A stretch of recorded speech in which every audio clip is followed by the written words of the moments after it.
We will try to bring in a couple more chairs and have you seated comfortably soon.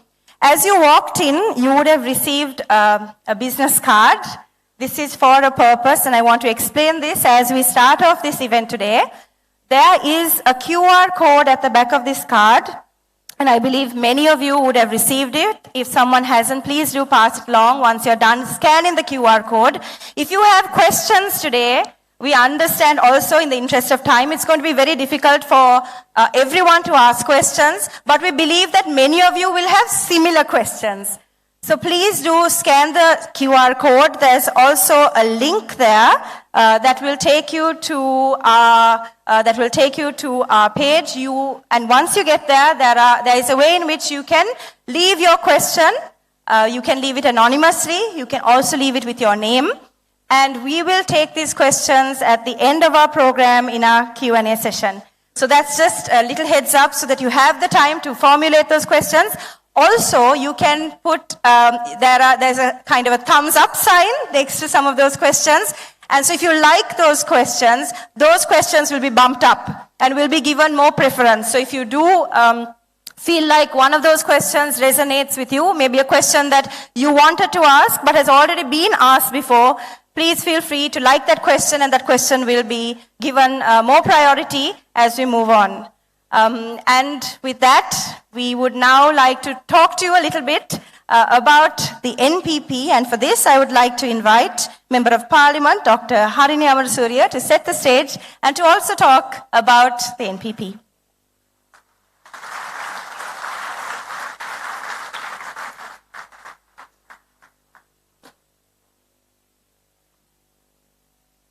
Thank you, Rai. Maybe I can add this also and introduce who Rai is a little bit, because she didn't do that herself. Rai Kari Baltasar is our team leader for the Colombo Municipal Council elections this year. So we are very pleased that we have that Rai agreed to lead the team and that we were able to put forward a strong female candidate from the NPP. Thank you, everybody. Thank you very much for your presence here. We appreciate the time that you've invested in this event.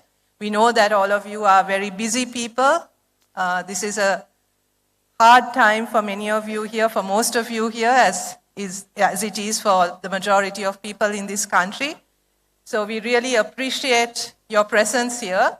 And we also would like to acknowledge the interest you're showing in the Jatika Jana Balawegaya, in the NPP, and we will try our best to accommodate all your questions and to respond to any concerns that you have, and use this opportunity for you so that we can really present our economic plan and our policy to you.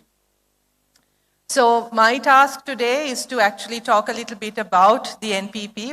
Even while I was sitting here, there were many people who asked me this question, and I get asked this question quite a lot. So we also wanted to use this opportunity to really explain to you what the NPP is, what the Jatika Jana Balawegaya is, and how we came together and who we are. So the NPP is a coalition. It's a coalition of over 28 organizations. We were established in 2019. We came together as a result of a long conversation that started around 2015 for the need for a platform, for a progressive platform, where people who shared basically similar ideas about the country, about the direction the country was taking, and about the solutions that we could offer for some of the problems that we saw. An analysis, an understanding of the problems, as well as solutions. And this was a conversation that started sometime in 2015. And gradually we felt the need to come together as a political platform. One of the things that we discussed was also the need for a grassroots-led political movement. This was one of the things that we talked quite extensively about. And I will talk about that a little later and explain why exactly we focused on building the NPP, the Jatika Jana Balavegya, as a grassroots-led movement. And as a result of these extensive conversations and dialogues between different organizations and movements, we formally launched the NPP in 2019, somewhere in March or April of 2019. And our aim was and is to build up a grassroots-led political movement, a progressive political movement, a movement that comes together, where different organizations could come together to really address some of what we thought are the critical issues of the country. So in that sense, our aim is to address some of the critical issues in the political culture of the country. We work towards establishing a non-corrupt, transparent, and accountable political culture. We also want to strengthen economic democracy. And what we mean by economic democracy is that we found that the levels of participation in the economy are somewhat unequal, that not everybody gets to participate in the economy equally or to benefit from the economy equally, that there are huge inequalities when it comes to regional disparities, to disparities in terms of socio-economic class, various factors. And so that the inequality in our country was growing. Despite the economy also growing, the inequalities in the economy were also growing. And we saw this as potentially a very critical political issue as well. So by economic democracy, what we basically mean is that we want to broaden the participation in the economy as well as to ensure a fairer distribution of economic benefits based on the participation in the economy. We also stand for strong social protection. That is, we think that especially for a country like Sri Lanka, strengthening and protecting our human capital is one of the key things that we need to do, because it's also an area, key investment in terms of making our economy stronger, making our country stronger, and making sure that the economy actually works for people. So with a focus on strengthening and investing in human capital, we also believe that it's essential that there are strong social protection mechanisms.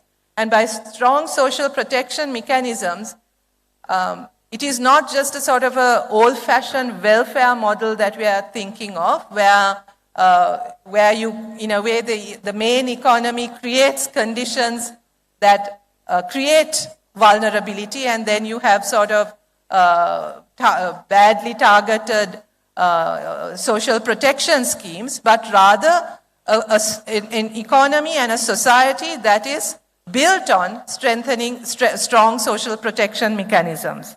And finally, we also want to address the issue of an inclusive and democratic Sri Lankan identity. We think in the last 75 years, we are soon to be celebrating 75 years of independence in a rather dismal moment for our country, nothing much to celebrate. But when we look back on those 75 years, it is not just the economy that has crashed. It is also the social and cultural fabric of our country. There's division, there's a lot of social problems in the country. We talk of the drug menace, we talk about violence, we talk about crime. All of these things are also a result of bad decisions that policymakers have made over the last 75 years. So in that sense, we also want to work towards ensuring that the country that we construct is inclusive, where everyone feels involved, feels a sense of belonging, and also has a respect for democratic traditions and ideals. So as I mentioned right at the beginning, the NPP is primarily, we wanted to build a grassroots political movement because we felt that, as Rai also talked about in her introduction, that the main issue with the crisis right now is also a crisis in our political culture, where there's a huge dependency on political authorities for addressing anything. For any problem, there's a huge dependency that's created on the political class. And we see that as a negative factor, because we think that this dependency is actually what is at the root of corruption as well, right? So instead of this sort of dependent and highly corrupt political culture, we feel that rather what we need is a strong and mobilized citizenry, a citizenry who can collaborate or who can address the political authority on equal terms, right? And a relationship between the political authorities and the citizen, which is based on respect and a more democratic engagement, rather than one that is based primarily on patronage and violence. So this focus on changing the political culture, which is one of our key aims, and one of which is primarily around the issue of corruption. But we don't mean just by corruption, what we mean is not just about financial corruption. It's not just about the commissions that we put into that go into people's pockets. It's also about the corruption that has distorted the policy-making process, where decisions are made based on commissions, based on how much you make out of a project, rather than what is good for the country, what is good for the citizens. So corruption has really gone really deep into our system, where the decision-making process itself has become highly distorted. So finally, I'll say something very brief about the structure of the NPP. The NPP has a steering committee which consists of 2 representatives from each of the organizations and movements that are part of the movement, part of the alliance. So many of you often ask, is the NPP the same as the JVP? We're not. The JVP is also one of the members of the alliance, and they have the equal representation and equal voice in our steering committee. We have an executive council, a national executive council. We also have district level executive councils, and then we have local NPP councils, which we set up over the last 1 year at each electoral division, like at Kottasa Sabha. So at each in each Kottasa electoral division, we have a NPP People's Council as well. මම ඉතාමත්ම කෙටියෙන් සිංහලෙන් වචන කීපයක් කියන්නම්. අපි 2019 ආරම්භ වුණේ ජාතික ජන බලවේගය හැටියට ප්‍රගතිශීලී දේශපාලන ව්‍යාපාරයක අවශ්‍යතාවයක් අපිට දැනුන නිසා තමයි අපි මේ විදියට සංවිධානය වුණේ. දැන් වෙනකොට අපේ ජාතික ජන බලවේගය තුල සංවිධාන 28ක විතර එකමුතුවක් අපි පෙනී හිටින්නේ අදූෂිත විනිවිදභාවය සහ වගවන දේශපාලන සංස්කෘතිය වෙනුවෙනුත් ආර්ථික ප්‍රජාතන්ත්‍රවාදය ශක්තිමත් වන ආර්ථිකයක් වෙනුවෙන් ශක්තිමත් සමාජ ආරක්ෂණයක් සඳහා සහ ප්‍රජාතන්ත්‍රවාදී විනිවිදභාවය විවිධත්වය ගරු කරන ශ්‍රී ලාංකීය අනන්‍යතාවයක් වෙනුවෙන් පෙනී ඉන්න බිම්මට්ටමේ සිට පුරවැසියා ශක්තිමත් කරන දේශපාලන ව්‍යාපාරයක්. ඒ අපේ ව්‍යුහය තුල අපිට මෙහෙයුම් කමිටුවක් තියෙනවා, ජාතික මෙහෙයුම් කමිටුවක්. ඒ මෙහෙයුම් කමිටුව තුල අපේ සංවිධාන එකතුවෙන් දෙන්න ඒ කමිටුවේ ඉන්නවා. ඊට පස්සේ අපිට ජාතික විධායක සභාවක් තියෙනවා. ඒ මෙහෙයුම් කමිටුවෙන් ගන්න ප්‍රතිපත්තිමය තීරණ ක්‍රියාත්මක වෙන්නේ ඒ ජාතික විධායක සභාව තුලින්. දිස්ත්‍රික් විධායක සභා තියෙනවා, ඊළඟට අපේ කොට්ටාස සභා තියෙනවා. ඔය ව්‍යුහය හරහා තමයි අපේ ප්‍රතිපත්ති නිර්මාණය වෙන්නෙත් ක්‍රියාත්මක වෙන්නෙත්. මම හිතන්නේ අද දවස තුල අපේ මාතෘකාව වෙන්නේ අපේ ආර්ථික වැඩපිළිවෙල ගැන. ඉතින් ඒක පිළිබඳව දැන් මම ඊළඟ අපේ ප්‍රසන්ටේෂන් එකට ඉඩ දෙමින් නැවත වතාවක් ඔබ සියලු දෙනාටම ස්තුතිවන්ත වෙනවා ඔබේ කාලය මේ සාකච්ඡාව වෙනුවෙන් වෙන් කිරීම පිළිබඳව. බොහොමත්ම ස්තුතියි. Thank you very much.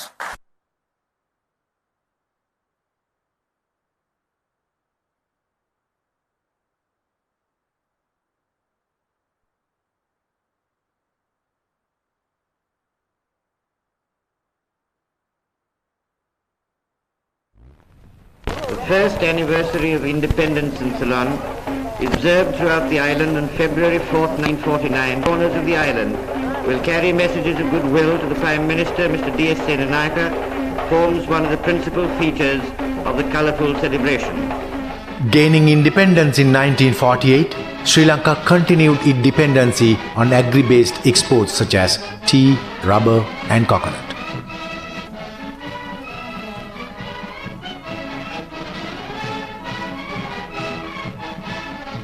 With the introduction of industries such as tire, paper, fabric and dairy, we were able to fulfill our basic requirements. Things changed in 1977 with the adoption of neoliberal policies, and without a focused national economic plan, successive governments have led the country to bankruptcy.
Today, the balance sheet of the country reflects a debt portfolio of $100.9 billion by December 2021, as per the update to creditors report by the Ministry of Finance.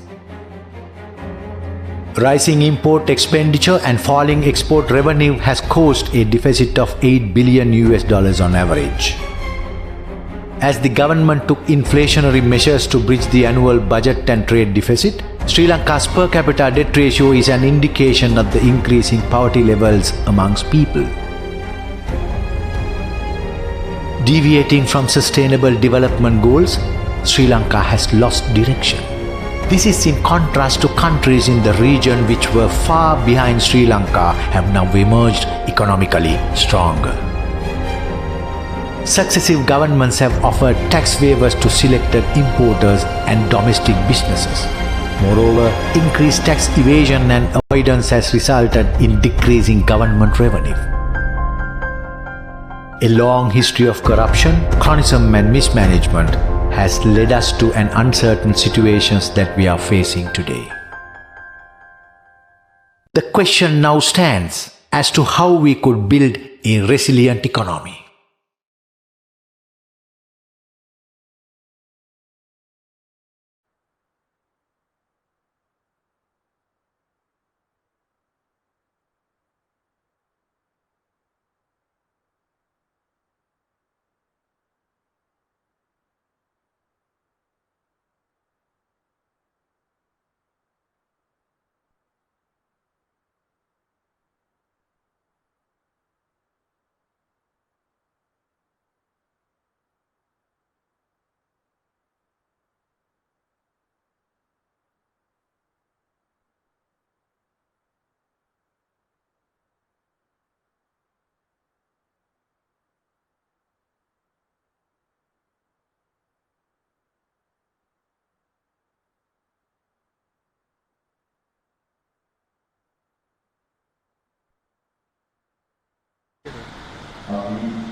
දේශපාලන ප්‍රතිපත්තීන් පිළිබඳව නෙවෙයි.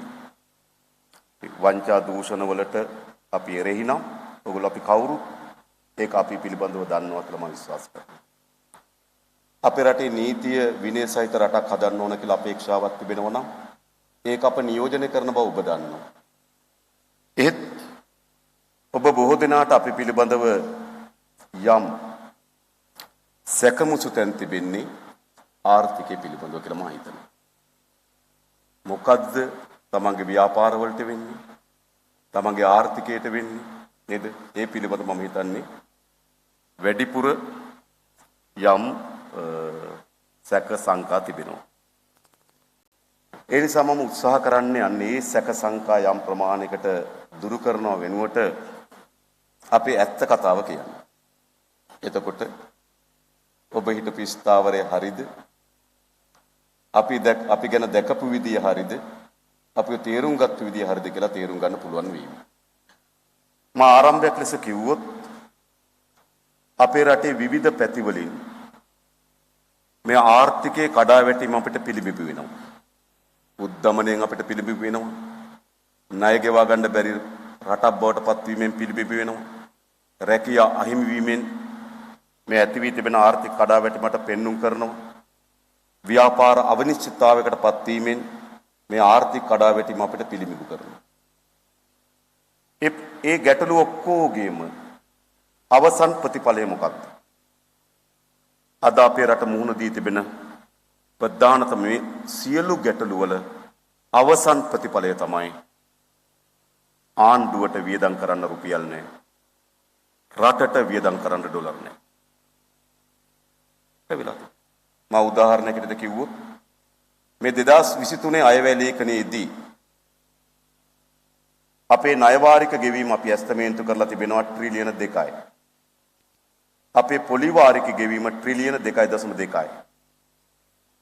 ඒ කියන්නේ මේ 2023 සඳහා අපේ ණය වාරිකේ සහ පොලි වාරිකේ එකතුව ට්‍රිලියන 4.2යි.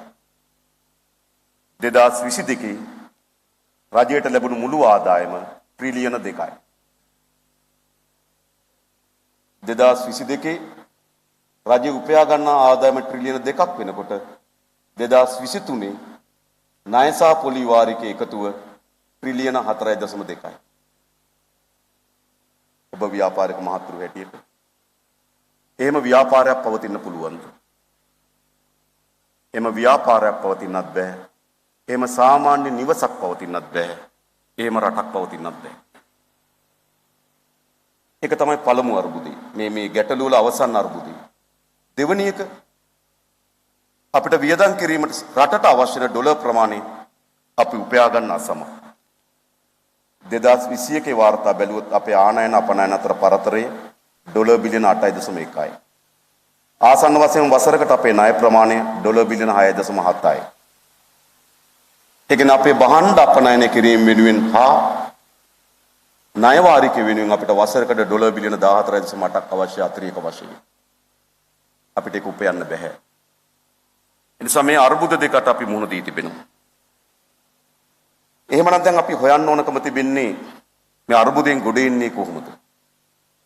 මා එක් කරුණු කීපයක් ඉදිරිපත් කරන අපේ මූලික ආර්ථික උපාය මාර්ගයේ අනතුරුව මේ අර්බුදයෙන් ගොඩ ඒම සඳහා තිබෙන මාවත. මූලික ආර්ථික උපාය මාර්ගයේදී අපි බොහෝ අය මේ ආර්ථික ප්‍රශ්න සාකච්ඡා කරන්න උපයෝගී කරගන්නවා ආර්ථිකයේ කරුණු. අපි ගත්තු බදු ප්‍රතිපත්ති වැරදි, අපි ගත්තු ආනයන ප්‍රතිපත්ති වැරදි, අපිට තිබුණ සැලසුම් වැරදි වගේ ආර්ථිකම කරුණු උහා දක්වනවා. අපි හිතන්නේ මේ අර්බුදය නිර්මාණය කරන්න ආර්ථික කරුණු ප්‍රධාන වගේම මේ අර්බුදයේ පතුලේ තිබෙන සාධකය අපේ රටේ දේශපාලන සංස්කෘතිය, political culture. මේක තමයි ප්‍රශ්නේ. අපේ රටේ ව්‍යාපෘති බැලුවත්, අපේ රටේ බදු වෙනස් කිරීම ලිහිල් කිරීම දිස බැලුවත්, අපේ රටේ ණය ගැනීම දිස බැලුවත්, අපි රාජ්‍යයන් එක්ක ඇති කරන සබඳතාවයන් දිස බැලුවත්, මේ සියල්ල පිටපස තිබෙන්නේ මොකද්ද? මේ political culture. ඒ නිසා මේ රට ගොඩනගනවා නම් අපිට බේස් එකක් අවශ්‍යයි, අපිට පදනමක් අවශ්‍යයි. අපි ඔබට සහතිකයක් දෙනවා. අන්නේ පදනම මේ කුණුවි කඩා වැටී තිබෙන දේශපාලන සංස්කෘතිය අපි වෙනස් කරනවා. ඒ පදනම හදන්නේ නැතුව මා හිතන්නේ අපිට ඉස්සරහට යන්න පුළුවන් වෙයි. මොකක්ද අපේ මූලික කරුණ?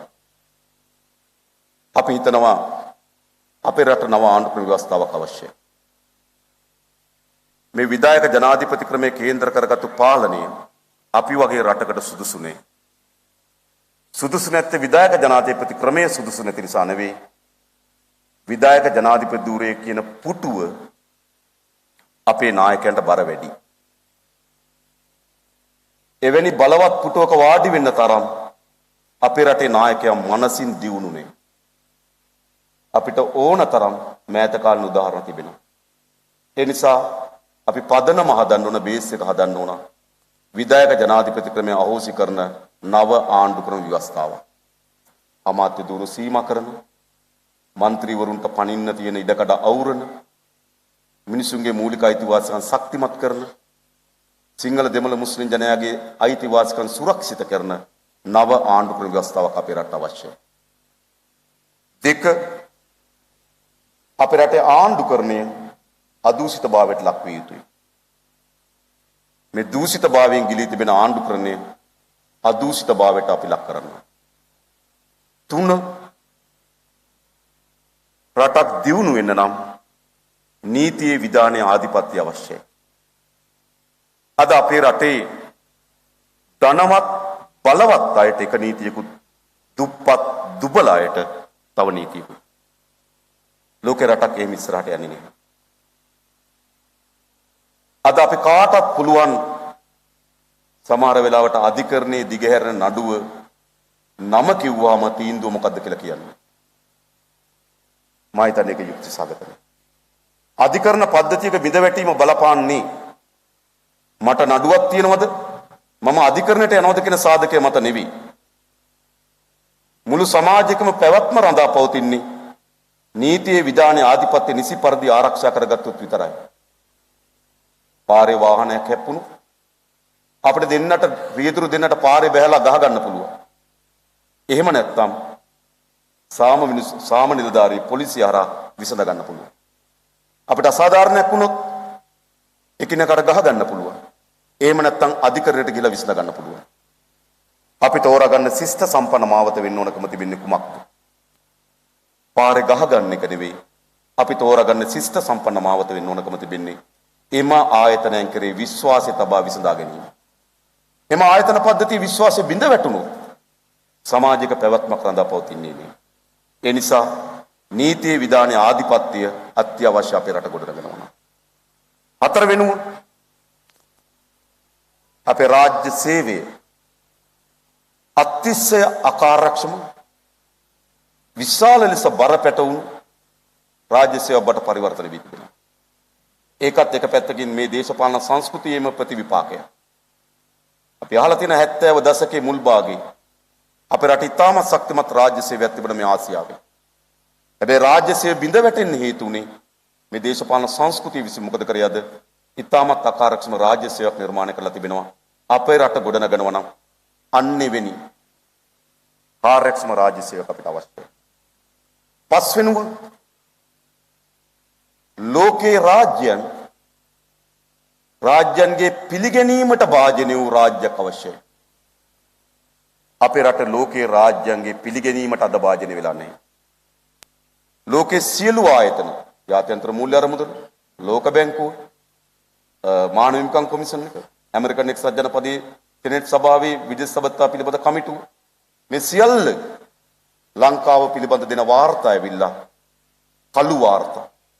එනිසා අපේ රට ගොඩනගනවා නම් ජාත්‍යන්තරයේ ඉදිරියේ පිළිගන්නා රාජ්‍යයක් බවට මේ රට පරිවර්තන විය යුතුයි. 6 වෙනුව සිංහල දෙමළ මුස්ලිම් බර්ග මැලේ ජාත කොට්ටාසෙන් ජීවත් වෙනවා. සිංහල දෙමළ කියලා ප්‍රධාන භාෂාවන් දෙකක් කතා කරනවා. හින්දු ධර්මය, ඉස්ලාම් ධර්මය, බුද්ධ ධර්මය, කතෝලික ධර්මය කියලා, ක්‍රිස්තුණු ධර්මය කියලා ආගම් අතරක් අතර රටක් තිබෙනවා. අන්නේ ජනතාව ඇතුලේ සමගිය නිර්මාණය කිරීමෙන් තොරව අපේ රට අනාගතයක් නෑ. මෙන්න මේ බේස් එක, මේ පදනම අවශ්‍යයි මේ රට ගොඩනගන්න නම්. අපිට ආර්ථික කරුණු පිළිබඳ අපිට විවාද තියෙන්න පුළුවන්. ඔබලා දකින ආකාරය අපි දකින ආකාරය අතර වෙනස්කම් තියෙන්න පුළුවන්. අපි කියන දේ වැරදි වෙන්න පුළුවන්, ඔබ කියන දේ හරි වෙන්න පුළුවන්.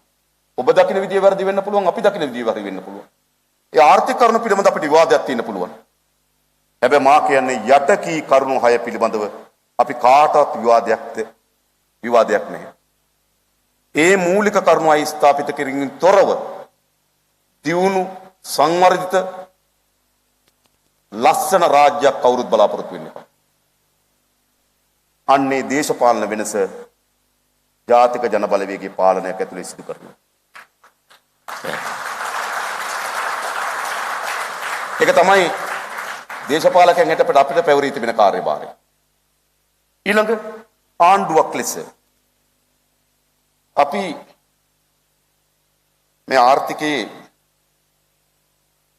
මූලික වශයෙන් ගත්තොත් මේ අර්බුදයෙන් ගොඩේම සඳහා රටට අවශ්‍ය පදනමක් තිබෙනවා වගේම ආර්ථිකයට පදනමක් අවශ්‍යයි. ආර්ථිකයේ පදනම ඔබට රාජ්‍යයෙන් හෝ රාජ්‍ය ආයතනයන් විසින් හෝ යම් සේවයක් ලබාගත හැකි නම් ඒ සේවය කාර්යක්ෂම කිරීමත් ඒ සේවය දේශපාලන හිතවත්කම් බැඳීම් ඥාති මිත්‍රාදී මත නෙවෙයි ඇත්ත නිවැරදි කරුණු මත ඉටු වෙන තත්ත්වයක් අපිට නිර්මාණය කරනවා. ඒක අවශ්‍යයි. ඊළඟ ගත්තොත් විශේෂම ගත්තොත් බදු ගෙවීමේදී රේගුවේදී මේදී ආදී ආයතනවලදී අවශ්‍ය වෙන පිරිසුදුභාවය අපි නිර්මාණය කරලා දෙන්න. හැම කෙනාටම යම් ව්‍යාපාරයක් පිළිබඳව යම් ආයෝජනයක් පිළිබඳව හැම කෙනාටම තියෙන සත්සියලු තොරතුරු වලට ප්‍රවිෂ්ඨ වීමේ සාධාරණ අයිතිය අපි හදන්නවා. අද අපේ රටේ ආණ්ඩු පාලනයේදී බොහෝ තොරතුරු සංගවා කීප දෙනෙක් අතර තමයි මේ තොරතුරු ගවේෂණය වෙන්නේ. වමාරු වෙන්නේ. එනිසා වුණ අත තමයි ආර්ථික විශාල පංගුවක් රඳා පවතින්නේ. ඒ වෙනුවට සියලු දෙනාට සාධාරණ ලෙස ප්‍රවිෂ්ඨ වීමට අවශ්‍ය වෙන තොරතුරු ටික අපි සම්පාදනය කරලා දෙන්න. ඔබට ඕනෑම ආයෝජකයෙකුට ව්‍යාපාරිකයෙකුට යම් ආයෝජනයක් පිළිබඳව යම් ව්‍යාපාරයක් පිළිබඳව තොරතුරු සාධාරණ ලෙස සමාන ලෙස ප්‍රවිෂ්ඨ වීමේ අයිතිය රාජ්‍යයක් හැටියට අපි තහවුරු කරන්න. ඒ තමයි ආර්ථිකය ගොඩනැගීම සඳහා අවශ්‍ය මූලික පදනම. ඊට පස්සේ අපි හිතනවා අපේ ආර්ථිකයේ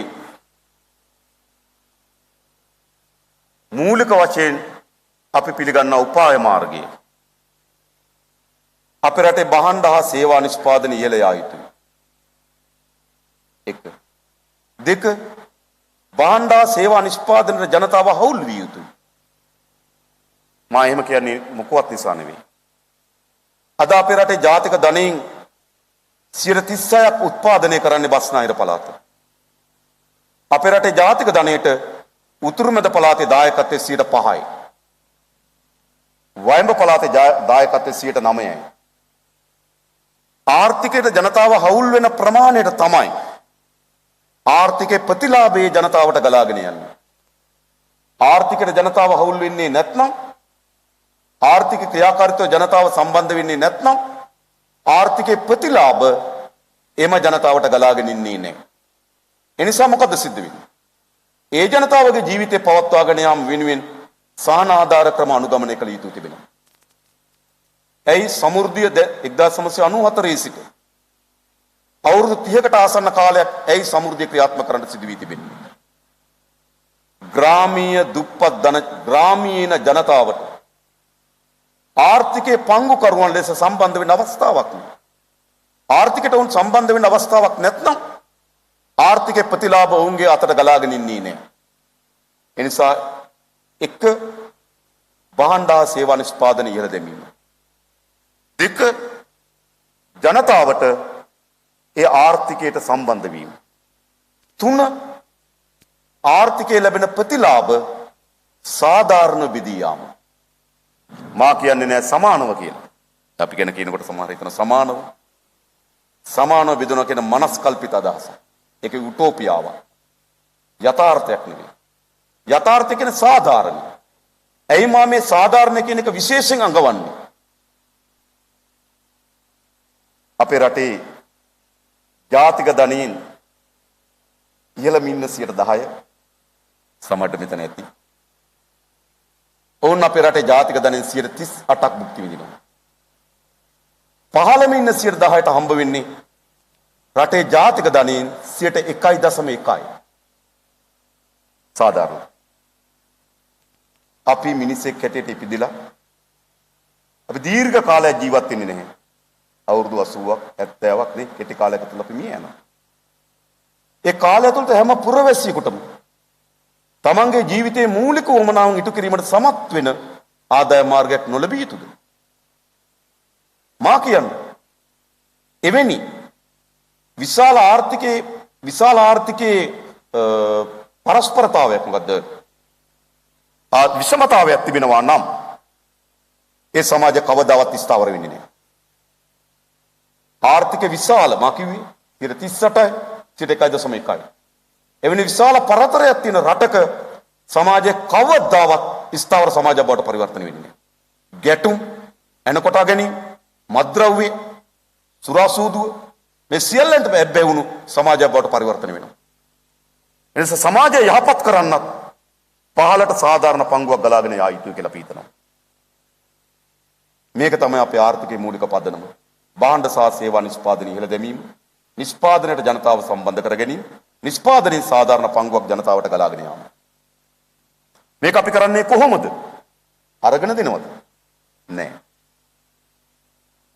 එක අපි භාණ්ඩ සේවා නිෂ්පාදනය ඉහළ දමනවා නම් අපි අපේක්ෂා කරනවා කරුණු කීපයක්. පළමු එක තමයි අපේ රටේ අද සුළු හා මධ්‍ය පරිමාණ ව්‍යවසායකයා ගමන් කරමින් තිබෙන්නේ ඉවට. ලෝකේ ඉවට ගමන් කරපු යුගයක් තිබුණා. මම හිතන අපේ රටේ තව අද ගත්තත් බොහෝ අය තමන්ගේ 100 පටන් ගත්ත ව්‍යාපාර ඉස්සරහට ගෙන යන එකක් තියෙනවා. වැඩිපුර ගත්තොත්. නව ව්‍යවසායකයෙක් හැදෙන්නේ කොහොමද? තමන්ගේ 100 බිස්කට් හදන්න ගියා නම් මුණුබුරත් බිස්කට් හදනවා හදන්න ගියා. තමන්ගේ 100 හොටෙල් කර්මාන්තයට ඇතුළු වුණා නම් මුණුබුරත් හොටෙල් කර්මාන්තෙ දිනවා. වැඩිපුර අපේ රටේ ව්‍යාපාර පවතින්නේ ඒක. ඇයි? නව ව්‍යවසායකකට බයයි. නව ආයෝජනයකට බයයි. ඇයි? අපි ව්‍යාපාර ආයෝජනය කරන්නේ ඉවට. ලෝකේ ඉවට ගමන් කරපු කාලේ අවසන් මතක තබා ගන්න. ඒක මීට දශක ගණනාවකට පෙර ලෝකේ ගමන් කරේ ඉවට. අද ලෝකේ ගමන් කරන්නේ ඉවට නෙවෙයි. දත්ත විශ්ලේෂණය මත එකතු කරගන්නා තොරතුරු ඒ මත එන පුරෝකතනෙ. අද අපේ ව්‍යාපාරයකට එහෙම එකක් තියනවද මම අහනවා. ඉදික්‍රීම් කර්මාන්තේ කවරෝ ආණ්ඩුවක් ඔබට ඉලක්ක සකස් කරලා මේම තමයි අපේ ඉදිරි අවශ්‍ය වෙන නිවාස ප්‍රමාණය. මේ තරම් කර්මාන්ත පද්ධතියක් අවශ්‍ය වෙනවා. ඒ කර්මාන්ත පද්ධතියට මෙච්චර අමුද්‍රව්‍ය ප්‍රමාණයක් අවශ්‍ය වෙනවා. මෙච්චර ඉදික්‍රීම් සමාගම් ප්‍රමාණයක් අවශ්‍ය වෙනවා. 2000 දී අපි ඉදික්‍රීම් කර්මාන්තය මෙතෙන්ට ගෙනවනවා. අන්නේ පුරෝකතනයේට ආයෝජකයා කැඳවනවද? මම අහන්න කැමතියි ඔයගොල්ලන්ගේ. ලංකාවේ කවරෝ මුදල් අමාත්‍යවරයෙක් ඒ ශේස්ත්‍රයේ දත්ත තොරතුරු පුරෝකතනය මත ඔබට ආයෝජනය කරන්න කියලා ආරාධනා කරාද? මම කියන්නේ නැහැ. එනිසා ආයෝජ්‍ය ව්‍යවසායකයා බයයි. හෙට වෙන්නේ මොකද්ද? අනිද්දා වෙන්නේ මොකද්ද? සාමාන්‍යයෙන් අයවැය ලේඛනයක් එන මාස දෙකකට විතර පෙර සියලු ආයෝජනයන් අතර වෙන ලංකාවේ. එයි ඊළඟ බජට් එකේ මොකක් කරයිද කියලා සැකයක් තිබෙන නිසා. වාහනයක් ගන්න හිටියත් වාහනයක් ගන්නෙ නෑ. වාහනයක් විකුණන්න හිටියත් වාහනයක් විකුණන්නේ නෑ. අයවැය ලේඛනයක් ආසන්න වෙනකොට රටක ආර්ථිකයක් නතර වෙනවා. එයි මොනව කරයිද දන්නේ. එනිසා අපි ඔබට කියන්නම්. එනිසාද අපි ගොඩක් ව්‍යාපාරිකයන්ට සිද්ධ වෙලා තිබෙන්නේ. දත්ත තොරතුරු පුරෝකතනය මත ආර්ථික හසුරුවනව වෙනුවට නේද? අවසානයේදී ආයෝජනය කරන්න කලින් ගිහිල්ලා ඥානක්කගෙන් අහනවා කරොත් හරිද නැද්ද කියලා. මොකද සිද්ධ වෙන්නේ? ඒ නිසා අපි ඔබට අවශ්‍ය වෙන දත්ත, තොරතුරු, ඉලක්ක පුරෝකථනය දෙන්නම්. ඔයගොල්ලෝ මෙන්න මෙතෙන්ට ආයෝජනය කරන්න. අපි 2030 දී සංචාර කර්මාන්තය මෙන්න මෙතෙන්ට ගෙනියන්න අපේක්ෂා කරනවා. ඒ සංචාර කර්මාන්තය එතෙන්ට යනවා නම් අපි මෙන්න මේ ශේස්ත්‍ර වලින් අපි සංචාරකයන් අපේක්ෂා කරනවා. ඒ සඳහා අපිට තරු පහේ කාමර මෙච්චර අවශ්‍ය වෙයි. තරු හතර කාමර මෙච්චර අවශ්‍ය වෙයි. මග පෙන්වන්න මෙච්චර අවශ්‍ය වෙයි. ඊට පස්සේ මොකද්ද? වාහන ලබා දෙන්න මෙච්චර අවශ්‍ය වෙයි. කියලා අපි ඔබට සැලසුම් ඉදිරිපත් කරන්නම්. ඔබ ඒකට එන්න. එහෙම නැතුව ආණ්ඩුව හෝටල් හදන්න යන්නේ නැහැ. ආණ්ඩුව වාහන හයර කරන්න යන්නේ නැහැ. අපි කරලා දෙන්නේ ඒක. ඒ නිසා අපි මේ දේ කරන්නේ. අද අපේ රටේ විශාල සුළුවා මධ්‍ය පරිමාණ ව්‍යවසායකයන් විශාල ප්‍රමාණයක් බිඳ වැටෙනවා. කඩා වැටෙනවා. සිවිදි ව්‍යාපාර කරගෙන තියෙනවා මා දන්න විදිහට. ඒ නිසා මොකද්ද කළ යුතු වන්නේ? එයාට අවශ්‍ය වෙන දත්ත පුරෝකථන ඉලක්ක දීලා ආර්ථිකයේ එතෙන්ට ඒ ව්‍යවසායකයා කැඳවන්න ඕන. එයා වැටුනොත් එයා එන හෝටල් කර්මාන්තෙට. එයා මොකද කරන්න ඕනකම තිබෙන්නේ? එයා වෙන දිශාවකට යන එක නෙමෙයි. රජයේ මැදිහත් වෙන්න ඕන අය ඒ ශේස්ත්‍රෙම රඳව ගන්න. එයි 2030 ඉලක්කයට එයා ඉන්න ඕන. 2030 ඉලක්කය රටේ ඉලක්කය. හැබැයි ව්‍යාපාරයේ තමන්ගේ ඉලක්කයක් හරි. වැටුනොත් මොකද කරන්න ඕන? රජයේ මැදිහත් වෙන්න ඕන ඒ ශේස්ත්‍රය එයා රඳවා ගන්න. අපි මා කියන්නේ ආරම්භයේදී කියලා අවුරුදු 3-4ක් ඇතුළත ශක්තිමත් සමාජ ආරක්ෂණ අරමුදලක් හදනවා. සමාජ ආරක්ෂණ අරමුදල කියලා කියන්නේ මේ ගමේ මොකක් හරි විශේෂත්‍රම රඳවා ගැනීම සඳහා අවශ්‍ය මැදිහත් වීම කරනවා. රජය ඊළඟ රජ ව්‍යාපාර යටතට පාසල් අපි වර්ධනය කරලා දෙන්නම්. හැබැයි අපි යටිතල පාසුකම් පිළිබඳ බලන්නේ ඒක අපේ රටේ ජාතික නිෂ්පාදනයට කොච්චර උදව් වෙනවාද කියන කෝණයෙන්. අපි හයිවේ එකක් දිහා බලන්නේ ඒකේ වාහන කොච්චර කතරගමට යනවද කියන කෝණයෙන් නෙවෙයි.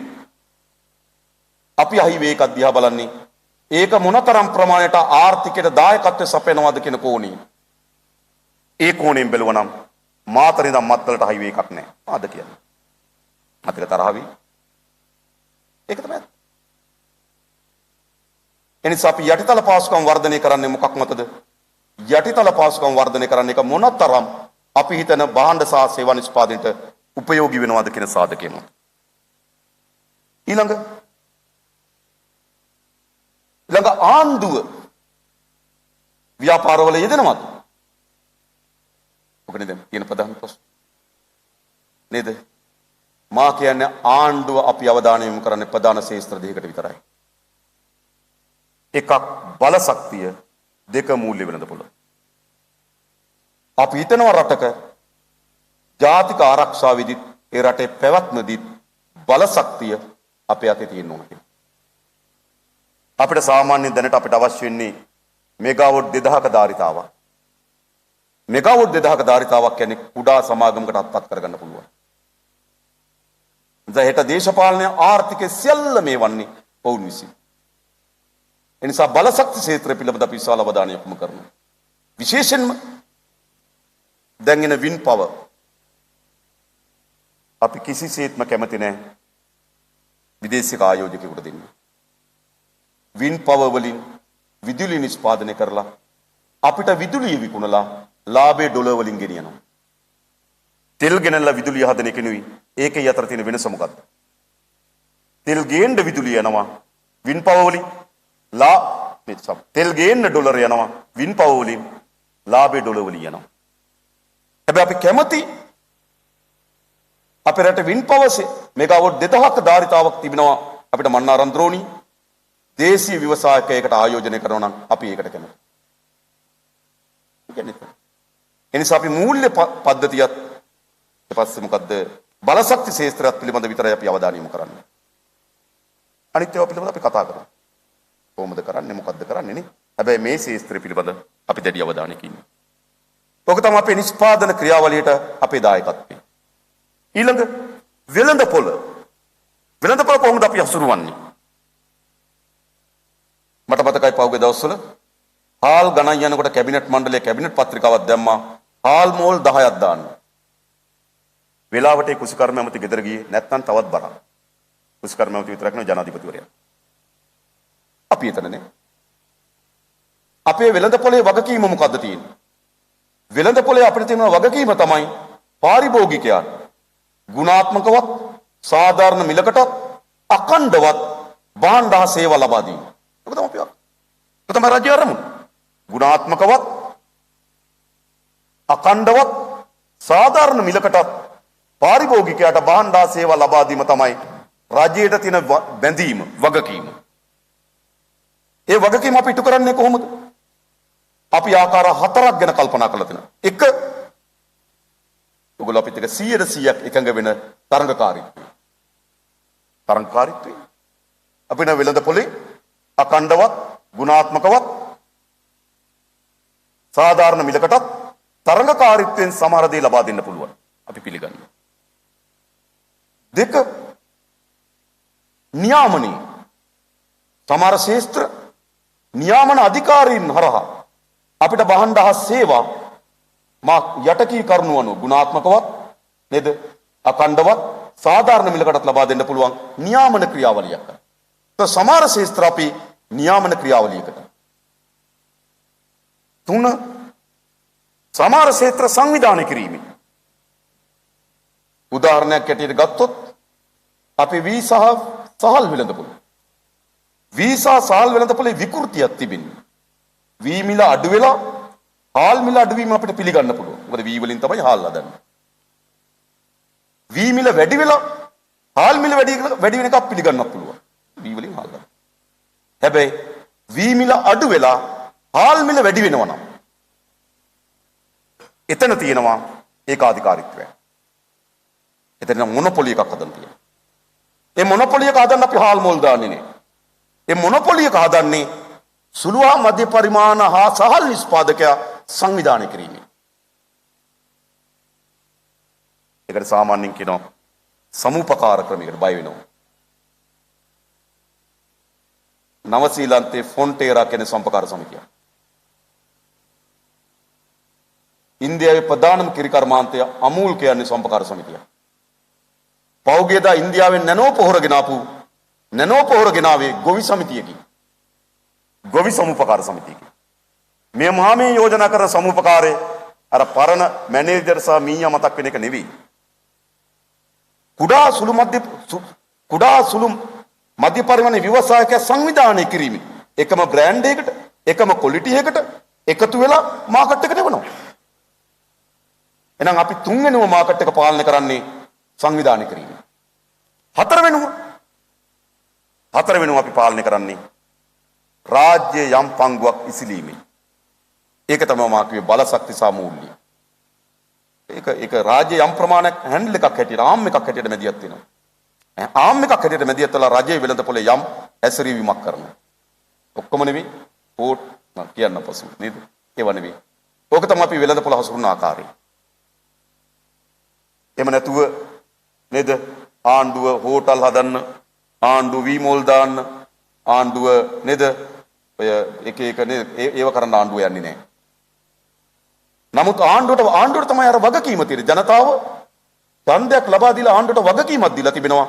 ඒ වගකීම තමයි ඔවුන්ට සාධාරණ මිලකට අඛණ්ඩවත් ගුණාත්මක භාවයෙන් භාණ්ඩ සහ සේවා ලබා දීමේ වගකීම තිබෙනවා ආණ්ඩුවට. අන්නේ වගකීමට අනුරූපී වන පරිදි අපි වෙළඳපොළ හසුරුවනවා. ඒක තමයි අපි නිෂ්පාදනයේ බෙදා හැරීමේ ක්‍රියාවලිය. ඊළඟ කොහොමද මම කියපු අර සාධාරණ පංගුවක් ගලාගෙන ඉන්නේ කොහොමද? පහලට. කොහොමද ගලාගෙන ඉන්නේ? සාමාන්‍යයෙන් කියනවා අපේ ආණ්ඩුවක් කවුද ගෙවල් දෙකක් තිබ්බොත් ගෙයක් ගන්නවා. එහෙම කියනවා. කාර් දෙකක් තිබ්බොත් කාර් එකක් ගන්නවා. සමහර අය කියලා තිබ්බ ලංකාවේ තියෙන ප්‍රධාන සමාගම් පවර ගන්නවා. එහෙමත් කියනවා. ප්‍රධාන සමාගම් පවර ගන්න බොරු. ඔක්කොම සත්‍යයි.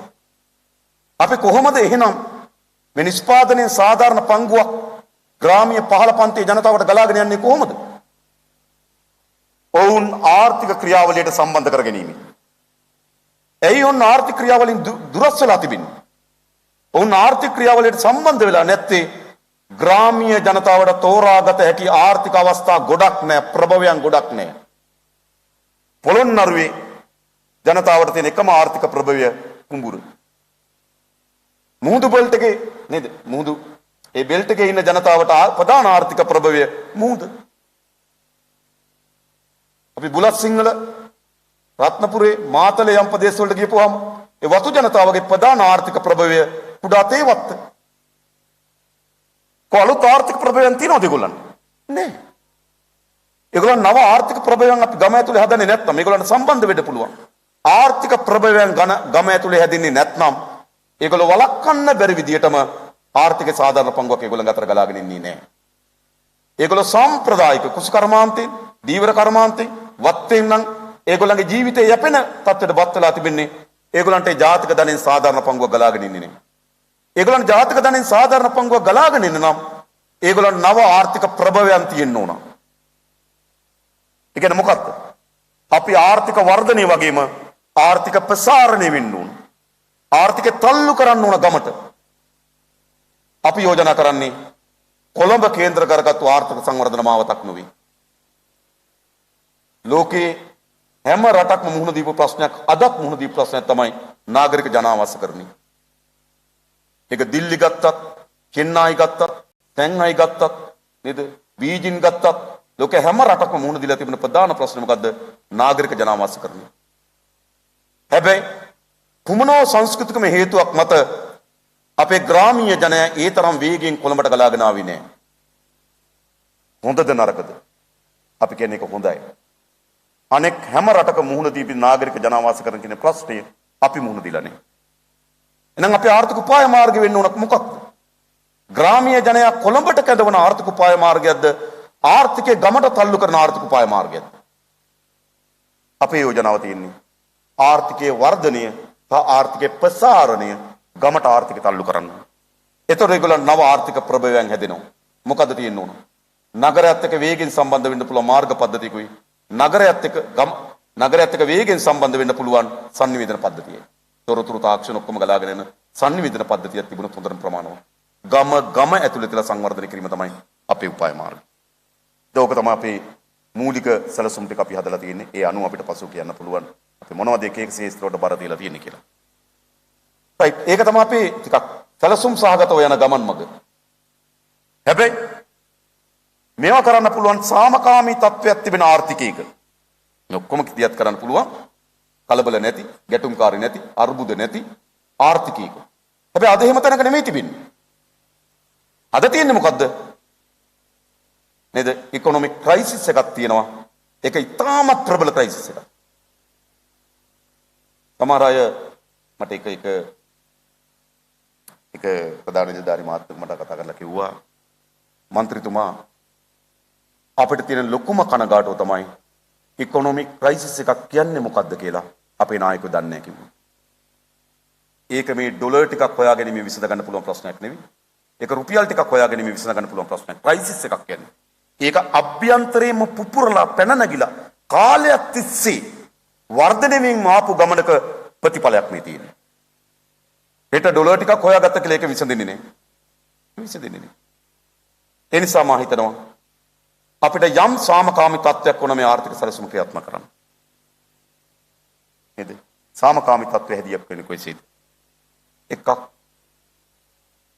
අපි අරන් තිබෙන ණය ප්‍රමාණය පස්සට දා ගැනීම. අලුතෙන් ණයක් ලබා ගැනීම කරන්න දෙයක්. ඒ සඳහා තුන්වෙනි පාර්ශ්වික දායකත්වය. දෙක අපිට වේගෙන් ඩොලර් උපයන්න පුළුවන්කමක් තිබෙන්නේ වසරකට සංචාරක ව්‍යාපාරය. විශේෂයෙන්ම අපි දන්නවා කොවිඩ් වසංගත කාලේ අවුරුදු දෙකක් ලෝකෙ වෙහිලා තිබුණා. පහුගිය ජනවාරි මාසේ සීසන් එකේ ලෝකේ සංචාරක ව්‍යාපාරේ බූස්ට් එකක් ආවා. හැබැයි අපිට ඒ බූස්ට් එක නෙලා ගන්න සමත් වුණේ නැහැ. ඒක එනකොටම අපි මොකද උනේ? ලයිට් නැතුව ගියා, තෙල් නැතුව ගියා, අරගලයක් කරන්න නැහැ. එනිසා අපි ඇත්තටම කොවිඩ් වසංගත තත්ත්වය ආපු ඒ සංචාරක ව්‍යාපාරේ නැග්ම ගොඩක් රටවල් වලට යහපත් ලෙස ගත්ත අපිට යන්න බැරි වුණා. හැබැයි අදත් මම හිතන්නේ මා සමග එකම වෙනව නේද? අදත් අපිට තියෙන ඉතා වේගින් අපි ඩොලර් බිලියන 3.8ක් ඇවිල්ලා තිබුණා 2016 අවුරුද්ද 18 අවුරුද්දේ. එතෙන්ට අපි වේගවත් වැඩක් හදන්න ඕනේ. ඊළඟ අපිට දෙන විදේශගත ශ්‍රමිකයන්ගේ ආදායම තමයි තනි ඒකකයකට සුද්ධ ආදායමක් එන්නේ. අපිට වැඩිම ඇවිල්ලා තිබුණා ඩොලර් බිලියන 7.3ක්. ඒක ඩොලර් බිලියන 3ට දක්වා වගේ අඩු වෙලා තියෙනවා. නැවත ඒ ඩොලර් බිලියන 4 අපි ගෙන්වා ගැනීම විශ්වාසවන්ත දායක පාලනයක් ගොඩනගා ගැනීම. 5 අපි කැමති උනත් අකමැති උනත් කෙටි කාලයකට අපේ ලයිෆ් ස්ටයිල් එක වෙනස් කරගන්න ඕනේ. අපි ගොඩාක් රුපියල් වලින් උපයලා අපි ඩොලර් වලින් වියදම් කරනවා. බය වෙන්න එපා. නමුත් මේ ක්‍රයිසිස් එකෙන් ගොඩ එන්න නම් අනිවාර්යෙන් කෙටි කාලයකට අපිට එතෙන්ට යන්න වෙයි. ඊට පස්සේ මම හිතනවා අර ක්‍රියාමාර්ග වලට යන්න පුළුවන්. හැබැයි ඒක කරන්න පුළුවන් කවර ආණ්ඩුවකටද? ඒක ටිකක් යම් ප්‍රමාණයකට රිදෙන දේවල් සමහර ඒවා. හැබැයි එහෙම යන්න පුළුවන් කවර ආණ්ඩුවකටද? ඒක යන්න පුළුවන්කම තිබෙන්නේ ජනවරමක් සහිත ආණ්ඩුවකට විතරයි. ක්‍රයිසිස් එකක් තියෙන වෙලාවක ජනතාව මොකද කරන්න ඕන? මේ අර්බුදයෙන් අපිව මුදවා ගන්න කියලා ආණ්ඩුවක් හදන්න ඕන.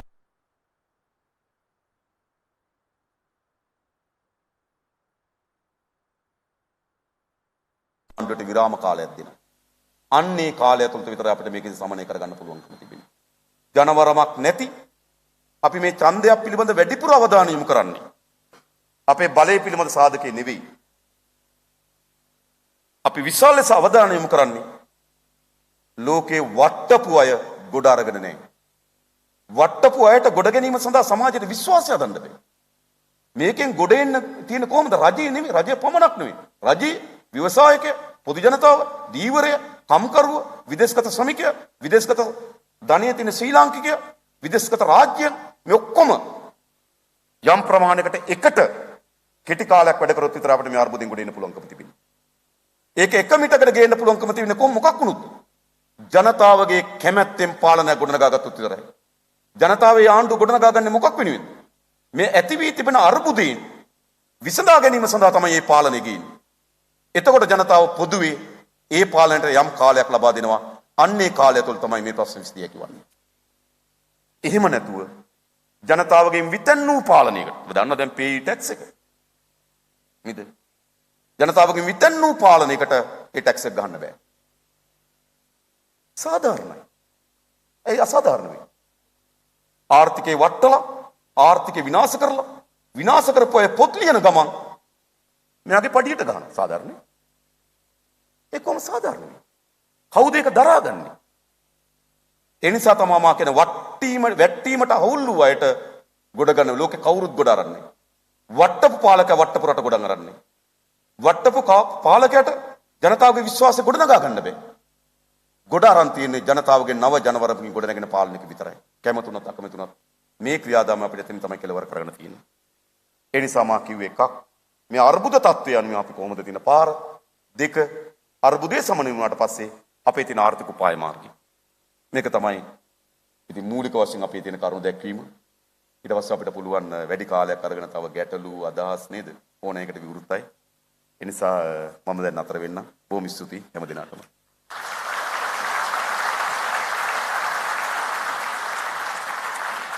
I have known Anuruddha Kumara for the past 15 years. I have confidence in him because he was very helpful to us when we wanted to do a charitable project in the villages. He helped us as minister to obtain land, and he did a marvelous job. And he was always encouraged because we are in the field of agriculture, and he always encouraged us, and they were never envious of the private sector. So we felt very confident, and it's during their period that they gave a tax holiday for agriculture, which they didn't charge any income tax on agricultural income. Whenever they passed our plantation, he and his team always said how well we maintain our plantation. So from that I got the confidence that the NPP or the JVP at that time were not against the private sector. I think it's a good combination because they have got in more professionals. They are open to new ideas, especially from professionals and the private sector. And I think they will be always guided by good professionals and people of standing. And as they are a new organization, they are determined to succeed after seeing the failures. In the past, we have been told the private sector will be the engine of growth. I think they will be the rocket. Because once you have good governance, law and order, the country will take off. And not only that, there will be foreign investors as well as local investors will have no fear of giving bribes or taking commissions. We as a country have experienced financial shocks due to external and internal factors. Policy mismanagement, irresponsible borrowing, foreign exchange transactions, and corruptions have all brought our economy down. Our GDP has dropped to 10 years low to 73.6 billion US dollars. Today, our financial sector performance also threatened due to lack of liquidity, both local and foreign currency. Second, high interest rate. Third, high non-performing asset base. At this backdrop, it is of paramount importance for us to fast-track legal and regulatory reforms in order to bring back the economy and the financial sector back on track.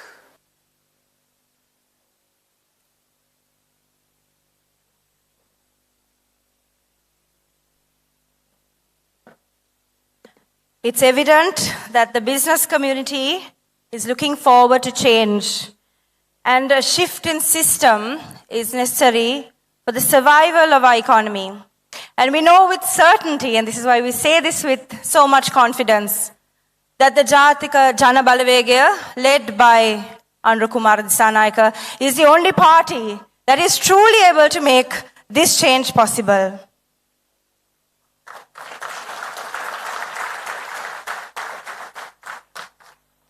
And now, for the details, for the policy framework we've been looking forward to, I'd like to invite data analytics and business consultant Chaturanga Abesinghe to take us through the policy framework. We have times for questions and answers later, but as we begin, can we please put our hands together and invite Chaturanga for our policy framework.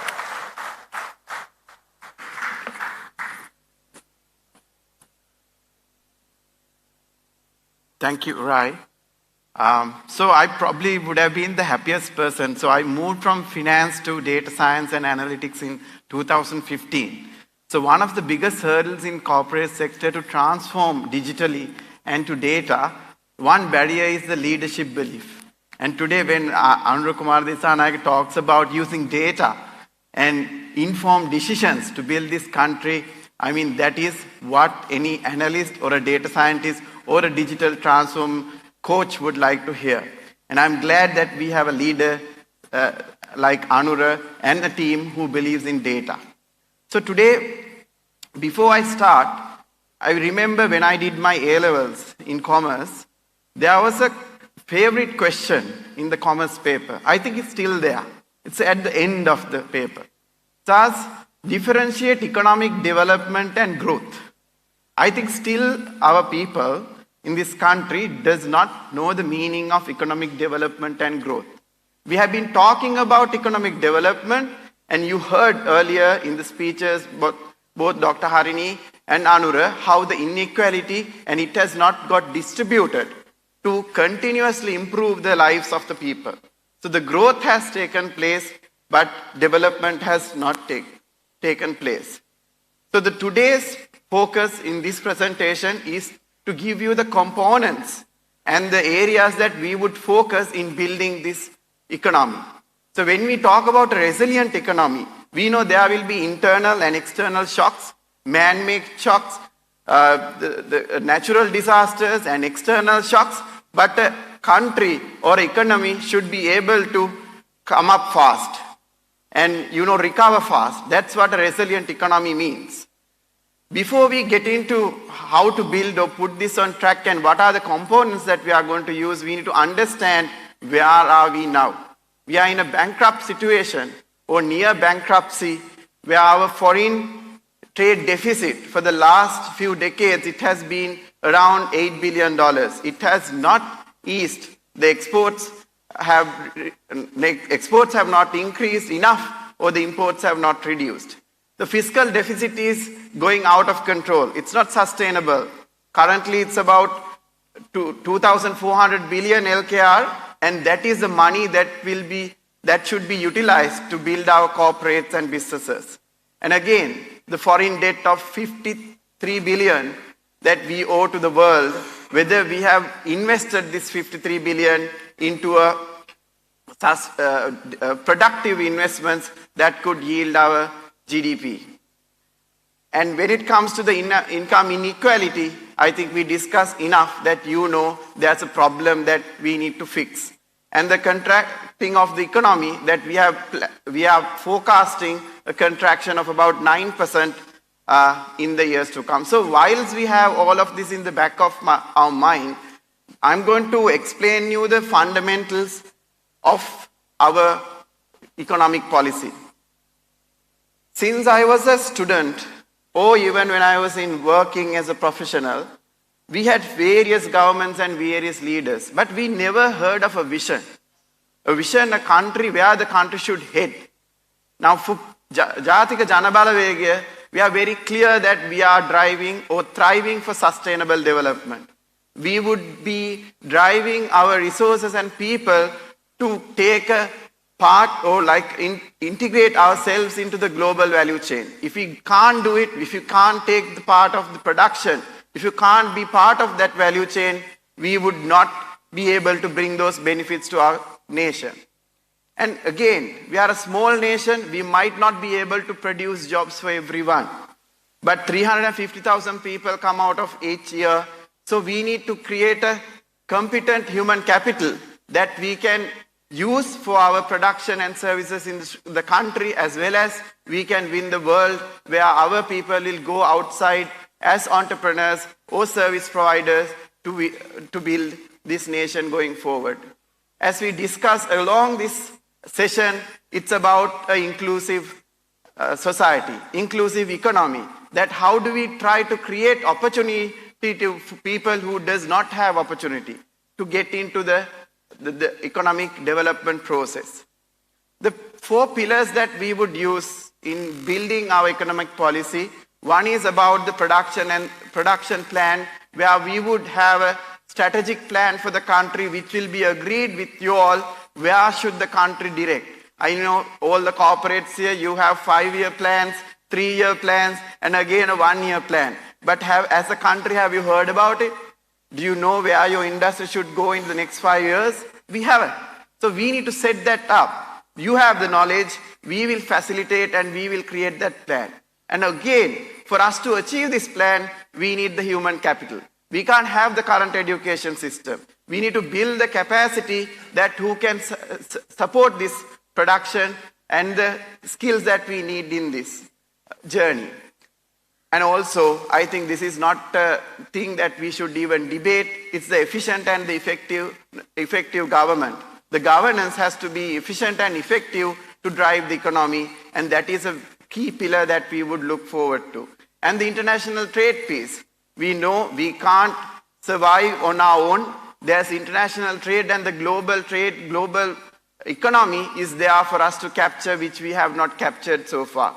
And whilst we make these subtle changes or drastical changes, we need to ensure that we take into account that the geo-heritage values of Sri Lanka is shaping these changes. Because we have a culture, we have a heritage, and we have a location that we need to consider when we are making these changes. So as Anru Kumara said, that it's about the consumer. As corporate people who are here, who are the business leaders, we all know, we talk about consumer centricity. Consumer is there in the center and we evolve around us. So as a government, we are also feeling the same thing in terms of how do you bring these consumer demands or consumer needs and wants through a quality product and a reasonable price and a continuous supply both to the end consumer as well as our production processes. And when we are doing that, we need to build an efficient market. We need to build a competitive market, and the market has to be transparent. So when we say competitiveness, we need to allow people to come into businesses so that you compete. When you compete only, the quality and the price will improve. And also the transparency. As a country, we don't have a transparency. We don't know where the profits lie. We don't know the value chain. Because if you talk about today's world, it's about Industry 4.0. we talk there is no barriers between the value chain, and there is a transparent wall that shows everything from the raw material supply to manufacturer to supply chain to the end consumer. Everything is visible. So transparent market is what we will drive for, and again efficient market. There's enormous amount of waste in this our country. We have lot of agri production which does not reach the consumer. Half of that get wasted. And also we have inefficient transportation systems, and demand supply is not based on data, as Andrew said clearly, because the data is not telling us what is the demand. Data is not telling us what is the supply that we would have. There's huge inefficiency. As we try to achieve these objectives for the consumer, the government will intervene in two ways. One is the regulations. So we will use, even now we have regulation, but that are not getting executed. And also organizing the market. There are various ways we can organize the market. We can invite the private investors to take on, this is the demand we want to create, please take, we will support you. And we can use the public ownership. As we clearly said, we will intervene clearly on the two areas that we would. And also using cooperative structures. The cooperative structures are globally very much accepted as a very efficient mode of getting capital and also redistributing the benefits of that organization. And the strategic investments. We might have to do a lot of strategic investments as we go along, so that we might have to jointly invest. We have to invest, the government might have to invest, because certain industries we have not touched even. There are strategic investments like ports that we will have to think differently. How do you organize these markets?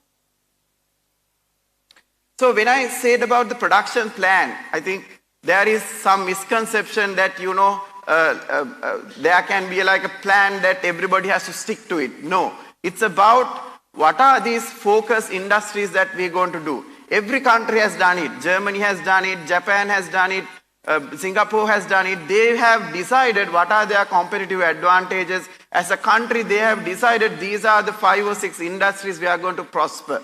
Next 10 years, this is where we will put our mind time. This is where we'll put our head to. So in terms of Sri Lanka, we have IT industry at 1.6 billion, which can be taken to 3 billion. Apparel industries doing on their own with 5 billion, which can be taken to 8 billion. Tourism industry, we can take from 4.4 billion obviously to 8.8 billion potential. So we need to have a focus. We can't do everything. So we need to understand what is, and that will be inculcated into a national plan that even a child who goes to school will understand. At schools, we don't know. If you ask a child that coming out of school, what are your industries in Sri Lanka? He will like, what? I don't know. Right? Because when we were young, it was told tea, coconut and rubber, and that's it. Right? And then the workforce, we need to create a workforce we need to underpin workforce for this production or services plan. So the education has to get reformed, the right skills and the technologies has to come into education, and then we will also look at the SME sector.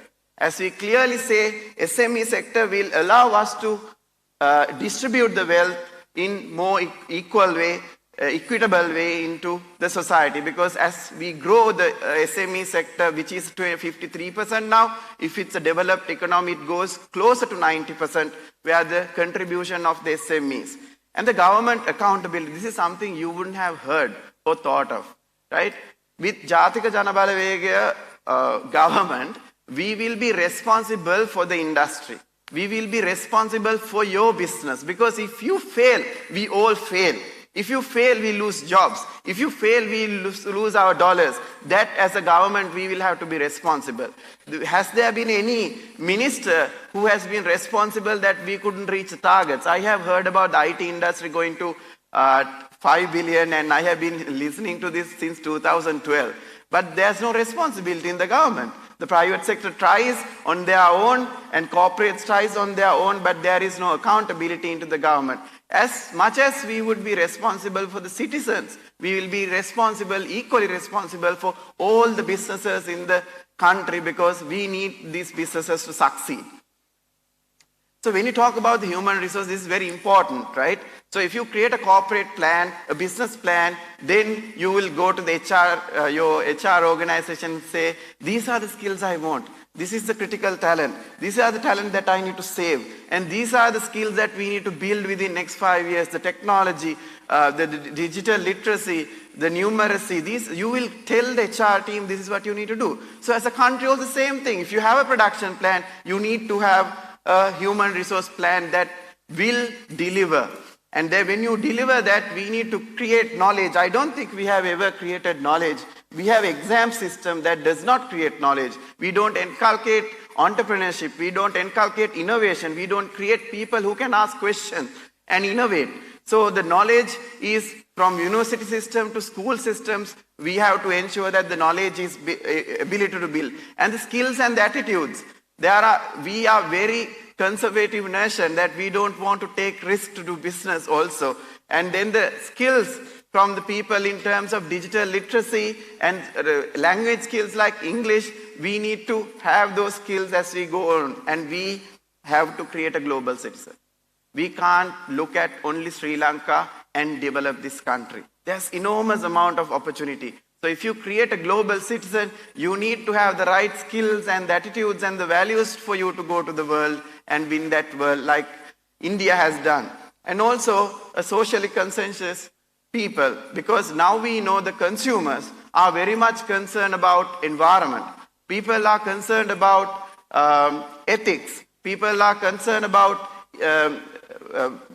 gender. There are so many factors that you consider when you try to consume these days. So we need to create a society that goes with the demands of the world. And when you talk about the government, there are few things that we would consider very effectively. I mean, government is again an organization that serves purpose, serves consumers, right? All of us are consumers of the government. So if we want efficient service, we need to have, the government should have KPIs. What are your consumer deliverables? What is the speed you want to deliver? What is the efficiency you want to deliver? What is the cost per service? There should be KPIs for all these government institutions. And we have to establish those KPIs and drive it for the effective government services. And the digitization and transparency has to come in. It will be tough at the initial stage, but we will have to bring in, because if you don't digitize, the efficiency cannot be derived. And also with the digitization, you can bring transparency, which can eliminate corruption for good. And again, rule of law, right? So if you are not implementing your law or the constitution in the country, where is the safety for the government servants? All their hands are tight. Right? They can't actually do what they're supposed to do because they don't have protection. So we need to establish rule of law before we establish efficiency in the government sector. The last piece about this area is the independence of the government service. As politicians, as aspired politicians who are also here, we will not intervene in decision making. We should not. We have a vision, we are a management team, we will ensure we manage, and the particular department and the experts who are in that, the professionals will take decisions. Currently what happens is, every decision that every department want to make, or policy change that they want to make, the politician gets involved. Because his interest, the conflict of interest is so high that we have created this crisis for our country. So lastly, the last pillar is about the international trade and how do we deal with the world. So we do need a strong foreign service. Do you think we have a strong foreign service? Right? So do you think that they will go and try to win markets for us? Do you think they try to go and bring technology for us? Do you think they will create inroads for our SMEs to go into those markets? No, they don't do any of those. But our foreign delegates from Jatika Jana Balawegaya, we will give them the KPIs, and if they don't achieve it, we will bring them down. That's how we will govern that service. And also, the concerns about being aligned to China, being aligned to India, being aligned to USA, whatever, whatnot, we want to have a non-aligned bilateral ties. These bilateral ties should be based on merits and competencies. As Sri Lanka, we have competencies, India has competencies, we have to come into a place where both parties are benefited and we should not be aligned, and we don't have a policy that's aligned to either of those countries. And the trade agreements for new markets. We have penetrated enough the Western market, and the Western market is also falling in one way and also saturated in another way. But there are emerging markets like Africa, India, East Asia, which we have not done anything over the last 20 years, where our corporates on their own trying to bridge those markets. I think it's absolutely difficult if you even think of going to India. And in the ease of doing business, I think this has been discussed many places, but I think nothing has happened. So ease of doing business again comes into integrity and honesty of the governance, right? If we can establish the right structures, right policies, and allow that to happen, organizations both locally and internationally will be able to do their business at ease. Again, it will create democracy for doing business, because you don't need government connection, you don't need to call your mayors or your politicians to get things done. And again, on the fifth one is the focus on the FDIs. Who would invest in a place when there's no plan? Which investor would come into a country if you ask the president of that country, what is your plan? We will take this industry here, this is 10-year plan, this is human resource plan, this is the infrastructure plan, you can come and invest. We will tell this is how we will take agriculture. This is how we will take the apparel industry into more of a modern apparel industry where value addition is taken place for design and development. And come and invest in this. Come and invest in our education in terms of bringing those education that we can take this country to different places, because we know what we need. And as we see the last 10 years, we only got about 10 billion worth of foreign direct investments, where Vietnam got 13 billion on a single year. So everything, all these economic policies are cool, but it's still that you need good governance to ensure these are in place. And lastly, what I want to tell you is all these components are negotiable. We can discuss what we need to do, right? And the policy framework that we presented today can get detailed out, each into industry, what is our fiscal policy, what is our monetary policy, what is our foreign policy. We'll detail it out by the general election so that people can vote on a principle and a policy that's going to last for next 5 to 10 years. So as Jatika Janabalawege, we invite you to understand us, talk to us. Don't listen to people who interpret us without talking to us. We have absolute clarity on what we want to do, and we are very keen that with you all we can do it, because it's you who has to build this country. We will give the guidance, we will give the vision, we will give the facilitation, we will give the support that's required for Sri Lankan private sector to boom and take this country to great heights for my children and their children. Thank you. තරම් ලස්සන සුන්දර රටක් ලෝකෙ කිසිම තැනක නැහැ. මේ රට විනාශ කරලා තියෙන්නේ අපේ වැරදි ප්‍රතිපත්ති නිසා. ඒ වැරදි ප්‍රතිපත්ති ක්‍රියාත්මක කිරීම නිසා ඒ ක්‍රියාත්මක කිරීමේ ඵල විපාකයක් තමයි මේ වර්තමාන ආර්ථික අදබුදෙත් අපි භුක්ති විඳින්නේ. ඒකින්ද මේකෙන් බැහැර වෙන්න ඕන. ඒකට ඒ යහපත් ප්‍රතිපත්ති ක්‍රියා කරන්න පුළුවන් නායකෝ අපි බිහි කරගන්න ඕන. නායකෝ ඇති කරගන්න ඕන. ඒ හින්දා මම විශ්වාස කරනවා මේ ලංකාවේ එවැනි නායක පරපුරක් මේ අධ්‍යක්ීම් සමග බිහි වෙයි කියලා. ඒක බිහි කිරීමේ වගකීම තියෙන්නේ මේ රටේ ජනතාවට. මේ ජනතාවට ඒ සියලුම නායකෝ ඇත්ත කතා කරලා ක්‍රියාවයි කතාවයි දෙකම එක වෙන්න ඕන, ඵලදායි වෙන්න ඕන. ලංකාව විශාල ආර්ථිකයක් නෙවෙයිනේ.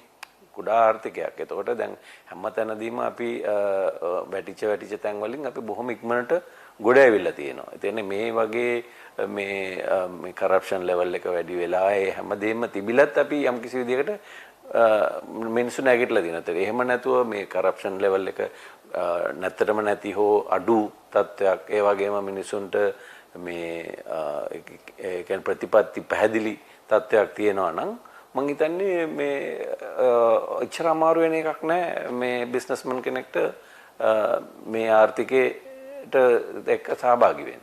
මම පෞද්ගලික විශ්වාස කරන දෙයක් තමයි රටක ආයෝජනය කරනවා අනිවාර්යයෙන්ම ඒ රටට ඒකෙන් යහපතක් වෙන්න ඕන. ආයපතකට වඩා. ඉතින් අපි කැමති ඕනම මේ ටැක්ස් එකක් ගෙවලා ව්‍යාපාර කරන්න. නමුත් අකමැතිම දේ තමයි දේශපාලඥයෝ පස්සේ යන්න දේශපාලන නිසා නිලධාරීන් පස්සේ යන්න තියෙන එක. ඒ ඔය ක්‍රමය ලංකාවේ ඇති කරන්න පුළුවන් නම් අන්න එදාට මම හිතනවා ගොඩක් ඉන්වෙස්ටර්ස්ලා ලංකාවේ කිසිම බයක් නැතුව ආයෝජනය කරන්න ඉන්වෙස්ට් කරන්න ඒ sooner or later somebody should change this situation in Sri Lanka. Good luck Sri Lanka. Thank you. මේ රට තරම් ලස්සන සුන්දර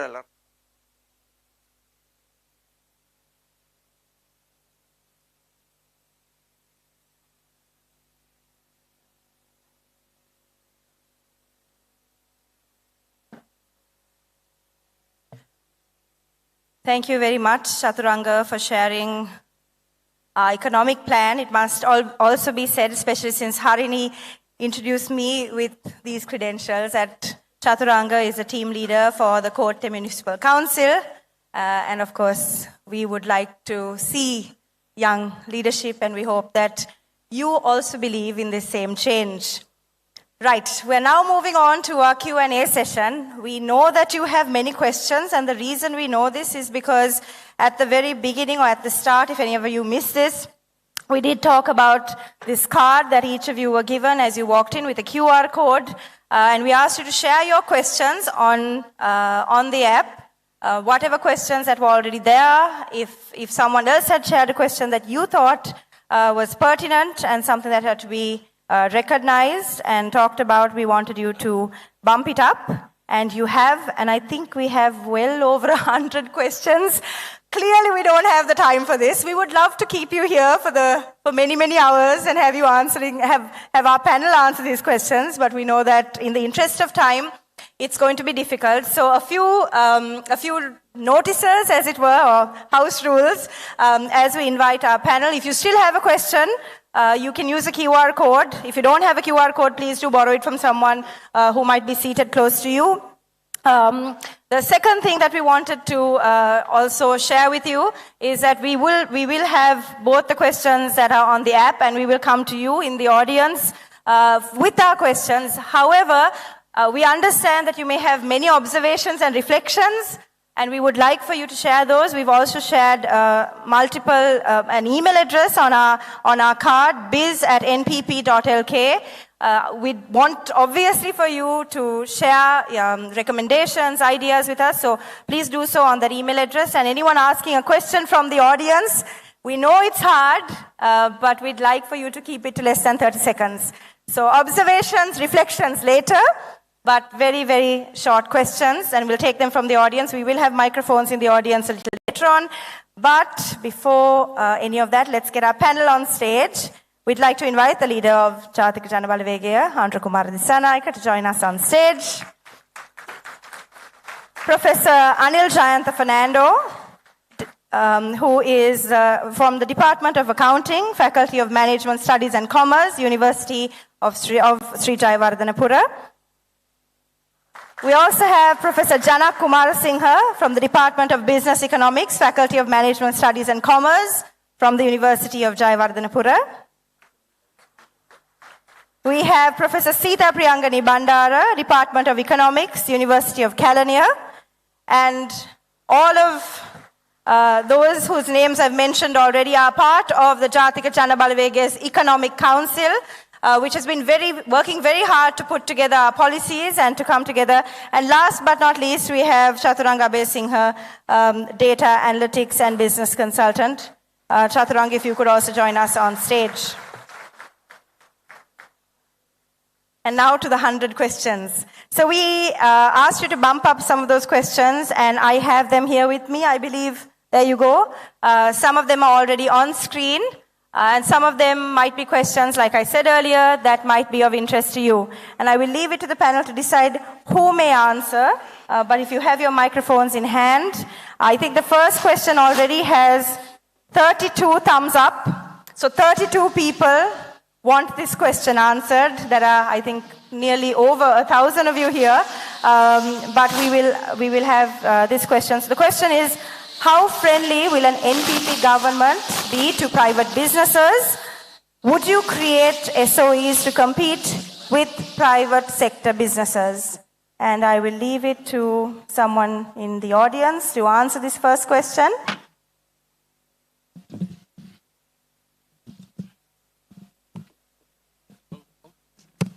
Thank you very much for posing the question.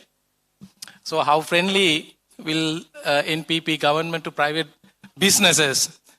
As it was explained, our discussions and elaborations, it is very clear that the government role is to facilitate. Of course, it is economic growth friendly policies are there. So where we take into account all the elements and aspects of economy and economic development by considering the present situation also, how the world is changing. So we have to take into account the present situation, and also we need to be visionary because the world is changing very fast, mainly due to the landscape of economy is being changed by technology. So in a very short period of time, 5 years, 10 years, 20 years time, things would change. So therefore, we really proactively facilitate businesses. It doesn't like sometimes it would be difficult for us to understand the situation because the context as of now is friendliness depends on the connection that you have with the government. In NPP policies, no matter, irrespective of all these policies, the connections, we have really across the board common the friendly policies for the private sector. The other one is SOEs. Of course, we are not going to, as very clearly explained by Comrade Anura, we are not going to compete, but we take into account the importance and significance of certain areas. So we should not forget the fact that even the global financial crisis that broke out in 2008 was mainly due to finance. So apart from the political sphere and economic sphere, now, especially after 1980s, another sphere has been created, is none other than the financial sphere. This financial sphere can do good and bad. To the world, actually, it has brought so many bad things. So that is the reason why we are very keen on managing, and it's not simply controlling, it just being with the finance. So the government has a role to be with the financial sector. So that is the reason. It is not a competition. So because market stabilization is important. The other area is strategically important areas. As an example, it was announced energy sector. Likewise, it depends on the situation. State-owned enterprises would be strengthened not to compete, but to make sure the prosperity for everyone. Thank you. Okay, so we're moving on to one more question from our app, and then we'll come to one question. So I'd like to make sure that we have mics in the audience. The second question that seems to be very popular on our list is, do you have competent people in the NPP to run a government? Can we get some ideas as to who they are and their areas of qualification? Everyone wants to know who can do this, who from our NPP team can do this. And we'd also like to encourage you as we come to the audience questions, feel free to ask questions in any language. Okay, so our question once again is, do you have competent people in the NPP to run a government, and what can we get an idea who they are and what their qualifications are?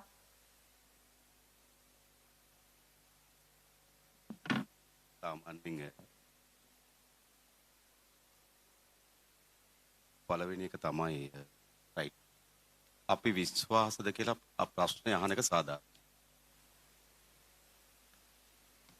හිටපු අය විශ්වාස මම කියන්නේ අපි එකඟතාවයකට එමු ප්‍රශ්න කිරීමකින් තොරව පොදු එකඟතාවයට ආයුතුයි හිටපු අය විශ්වාස නැහැ කියලා අපි විශ්වාසද කියලා ප්‍රශ්න කරන්න සාධාරණයි මම කියන්නේ ප්‍රශ්න කිරීමකින් තොරව මෙහෙමයි. අපේ රටේ දෙකක් තිබුණා. ඒතර ඒ ආයතන වලින් අර ව්‍යාපාරික ආයතන ඒකේ සභාපතිවරයා බවට පත් වුණේ කවුද? ආරිසිල වික්‍රමනායක. ඔහු අපේ පක්ෂ කෙනෙක් නෙවෙයි. ඔහු ටිකක් කිරි ශේස්ත්‍රය පිළිබඳව අවධානයෙන් හිටපු කෙනෙක්. ඔහු තමයි ඒකේ සභාපති කරේ. ඊළඟ මිල්කෝ ආයතනය තිබුණා. එතන මිල්කෝ ආයතනයේ සභාපතිවරයා බවට පත් කරේ ඒ වෙනකොටත් අපේ රටේ කිරි ශේස්ත්‍රය පිළිබඳව විශාල පරිශ්‍රණ ගණනාවක් කරපු පසු වෛද්‍යවරයෙක්. ඊළඟ මාසතුව තිබුණා කුසි රක්ෂණ මණ්ඩලය. කුසි රක්ෂණ මණ්ඩලයේ සභාපතිවරයා බවට පත් කරේ පේරාදෙණිය විශ්වවිද්‍යාලයේ කුසි ආර්ථික විද්‍යාව පිළිබඳව මහාචාර්ය ආර්යදාස්. මාසතුව තිබුණා ලක් පොහොර ආයතනයේ ඒක බිස්නස් එකක්. ලක් පොහොර ආයතනයේ සභාපතිවරයා බවට පත් කරේ එලිෆන්ට් හවුස් එකේ හිටපු මාකටිං මැනේජර් ද මෙල් මහත්මයා. එතකොට මේ බොහෝ අය ගොඩක් ආයතන ගැන මම කියන්නේ නැහැ. මේ බොහෝ අය මම දැක්කේ පත්වීම් ලිපිය දෙනකොට. එහෙනම් විශ්වාස කරන්න ඕන පුද්ගලයන් නෙවෙයි. විශ්වාස කරන්න ඕන ඒ පුද්ගලයන්ට හැකියාව තියනවාද? හැකියාවන් දක්ෂතාවයන් තියෙන කට්ටිය මෙතෙන්ට යොදා ගන්න. අන්න ඒ වැඩේ අපි කරනවා. මොකද පුද්ගලයන් ගත්තොත් දන්න දේවල් තියෙනවා නොදන්න දේවල් තියෙනවා. හැකියාවන් තිබෙනවා දුබලතාවයක් තිබෙනවා. ඒක තමයි ස්වභාවික මිනිහා. හැබැයි ගවර්න්මන්ට් එකක් සමත් වෙන්න ඕන කොතැනද? හැකියාවන් සහිත කණ්ඩායමෙන් හැකියාවන් ටික ගන්න, දන්න පිරිසගේ දන්න දේ උකහා ගන්න. ඒ නිසා මම හිතනවා අපේ හැකියාව තියනවාද කියන ප්‍රශ්නට වඩා අපි ඔක්කොටම හැකියාව තියනවාද? මේ රට ගොඩ ගන්න මා හිතනවා අපි ඔක්කොටම හැකියාවක් තියෙනවා. අන්නේ හැකියාවන් සහිත කණ්ඩායම සම්බන්ධ කර ගැනීම තමයි NPP පාලනයක විශ්වාසය අපි තහවුරු කරන්නේ.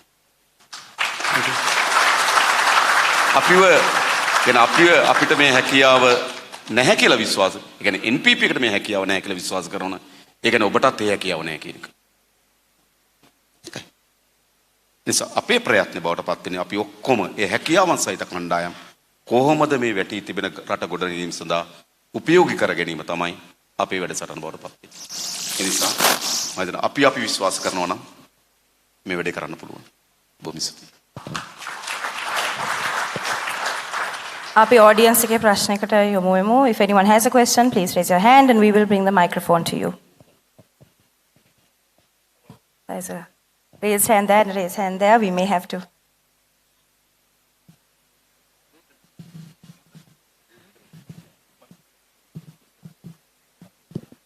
A bit of a long walk with the microphone. But we will come to you, sir, in a few. වඩා පුළුල් මහජන සහභාගිත්වයක් සඳහා entrepreneurship එක, what are the instruments, the financial instruments that you propose to infuse capital, most required capital for the SME sector, to have a wider public participation of the development programs of our country? Yeah, so that's a good question. Throughout our discussions, we have identified when we analyze the failures of SMEs and other businesses, especially at the due to teething problems, this financing has been detached from the business plan. So the SMEs or other entrepreneurs will have to go after finance or most of the cases at very high cost, unbearable cost. If the cost of finance is very high, then you have to generate extraordinary ROI, return on investment. With the present condition, it is not possible. So that government also has a responsibility to bring or integrate financing with businesses as well. That opportunity and the freedom is there for the private sector as well. We have proposed within the Ministry of Small and Medium and Small Enterprises to have a separate section or the banking to support finance this. So mainly SMEs. Apart from that, including these strategic businesses as well, we have thought of crowdfunding and even green financing as well. So where the possibilities are there not only within the local contexts, but also from the foreign context as well, since the entire world is facing, apart from the local issues, it is a fact that entire world is facing these climate change issues.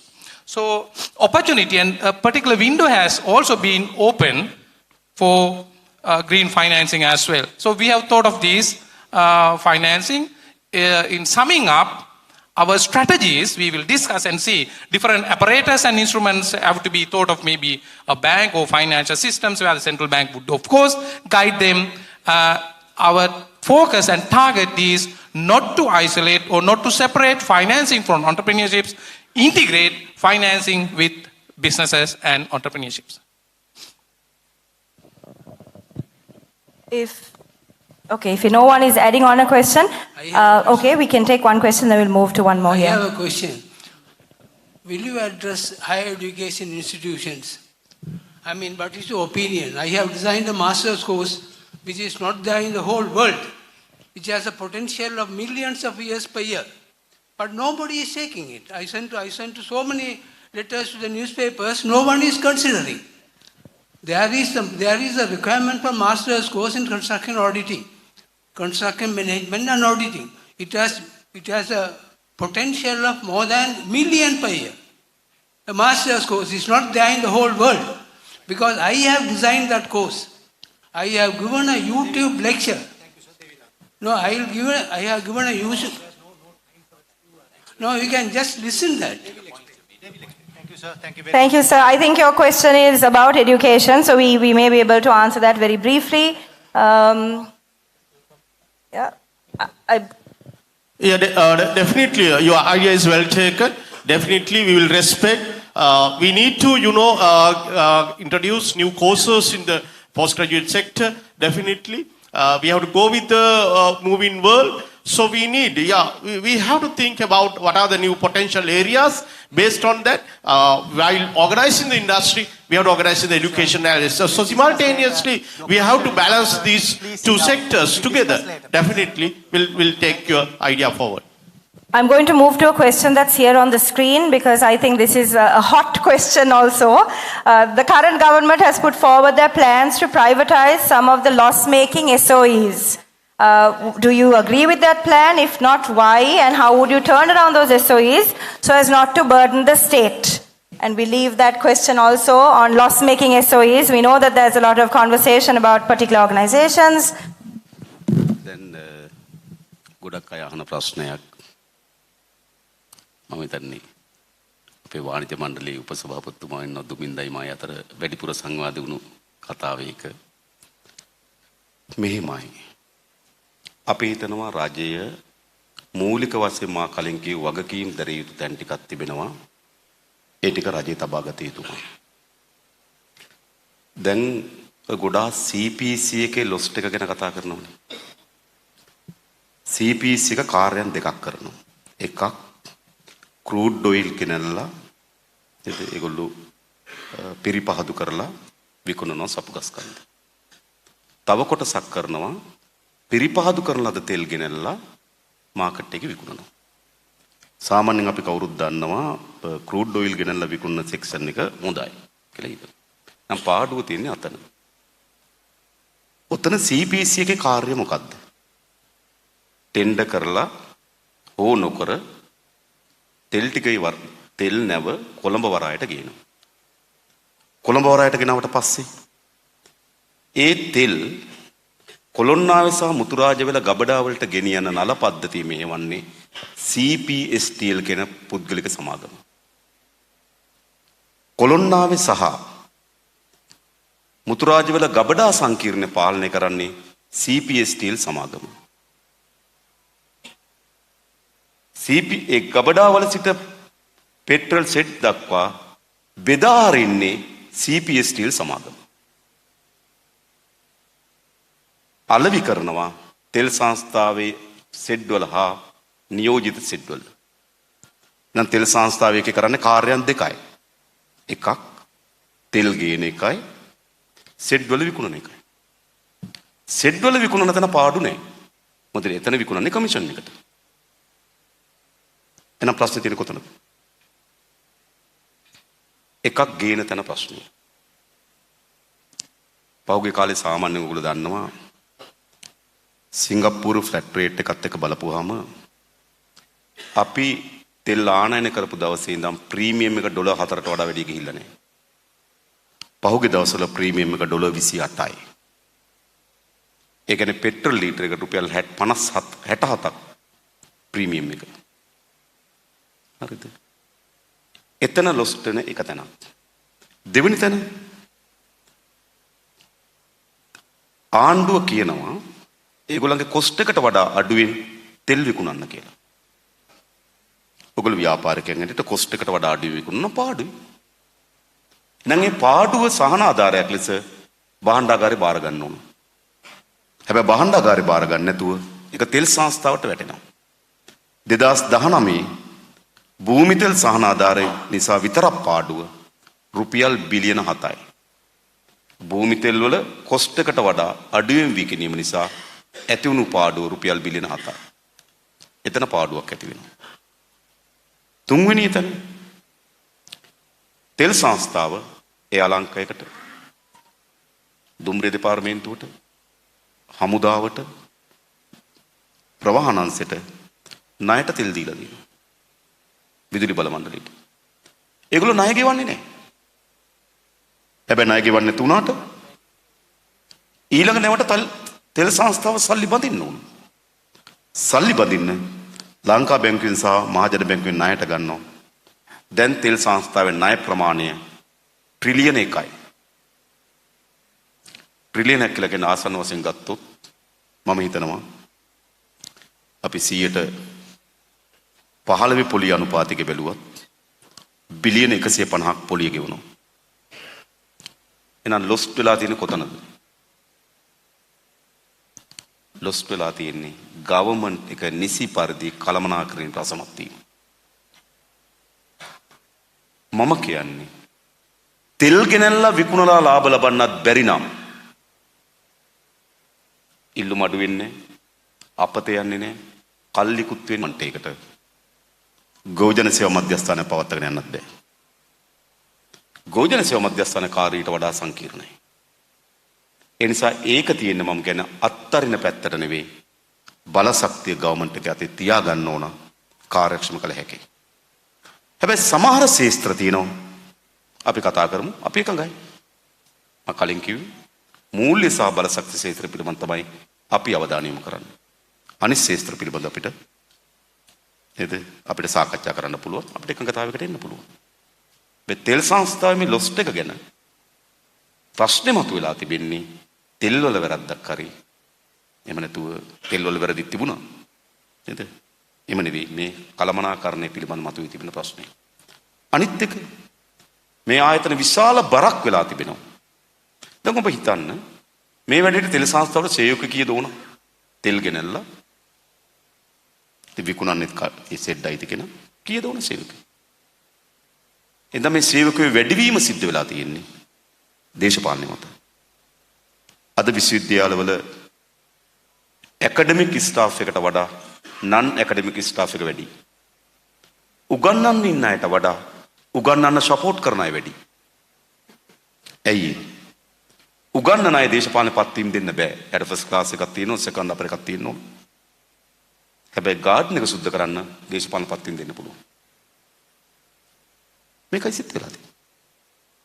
එනිසා මේ ආයතන වල පාඩුව තියෙනෙත් මම කලින් කිව්වේ මේ political culture එකේ ප්‍රශ්නයක්.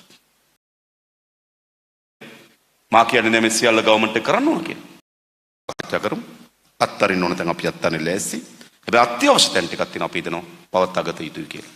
ඒක තමයි අපි ස්ථාවර වෙන්නේ පිළිබඳව. I think we can move into one more question from the audience. Several questions, several hands raised at least. We'll take one question. And if you are, we'd encourage you to take a look at the QR code also.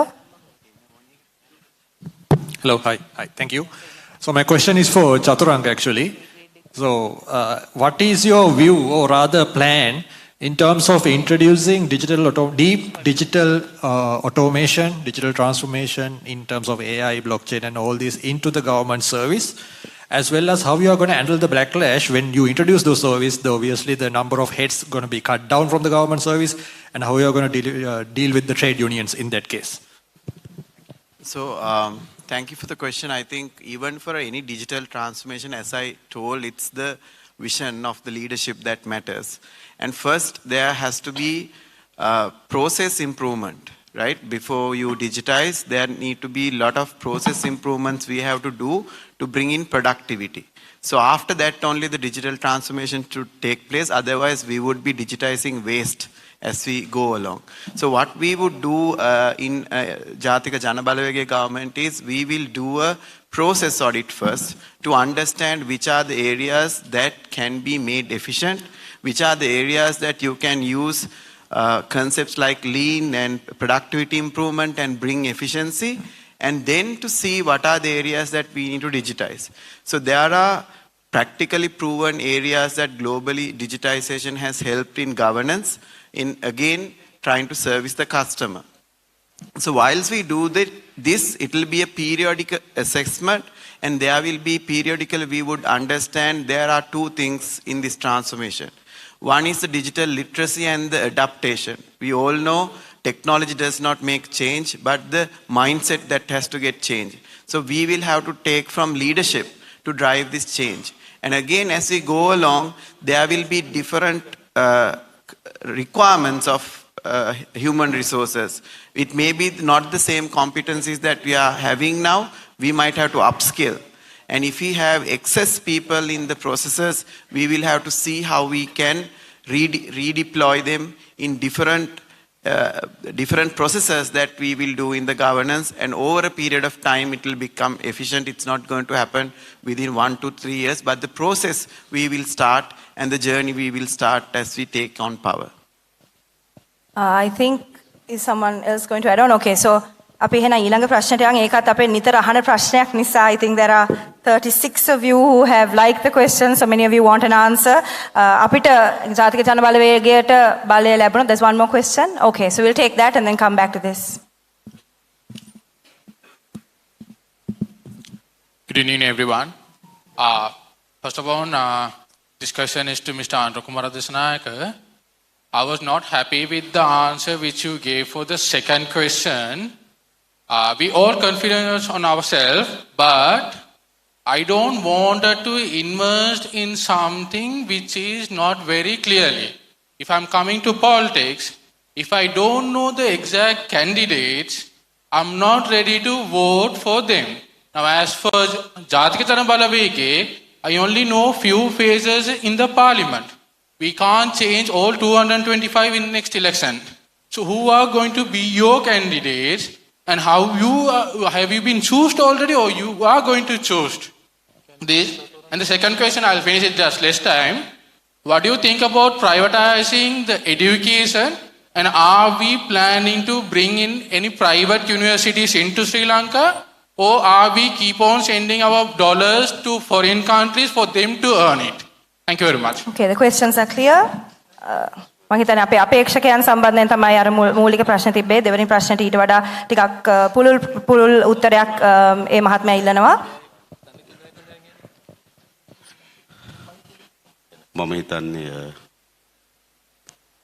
අපි අපේක්ෂකයන් තෝරා ගැනීමේදී කරුණු කීපයක් සැලකලට පාදනය කරනවා. අවංකභාවය, විශ්වාසමත්භාවය, හැකියාව. ඒ මත තමයි අපි අපේ අපේක්ෂක තීරු. ඉතින් සමහර ඒවා මැෂින් එකකට දාලා දත්ත ටික දීලා එළියට ගන්න බෑ. අපි වැඩ කරන්නේ මිනිස්සුන් එක්ක. අත්වැරදීම් සිද්ධ වෙන්න පුළුවන්. මගහැරීම් සිද්ධ වෙන්න පුළුවන්. ඒක තමයි මිනිස්සු. හැබැයි අපි උපරිම උත්සාහ කරගන්නවා අවංකභාවය, විශ්වාසවන්තභාවය සහ ඒ ශේත්‍රයන් පිළිබඳ තියෙන හැකියාව. ඒක තමයි අපේ ප්‍රධානම නිර්ණායකම් බවට පත් වෙන්නේ. regarding education. Regarding the question related to the education, whether we allow foreign universities or private education.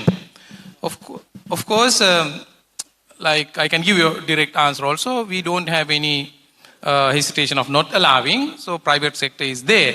But to discuss about the premise, so what is the purpose of education? So education is a right.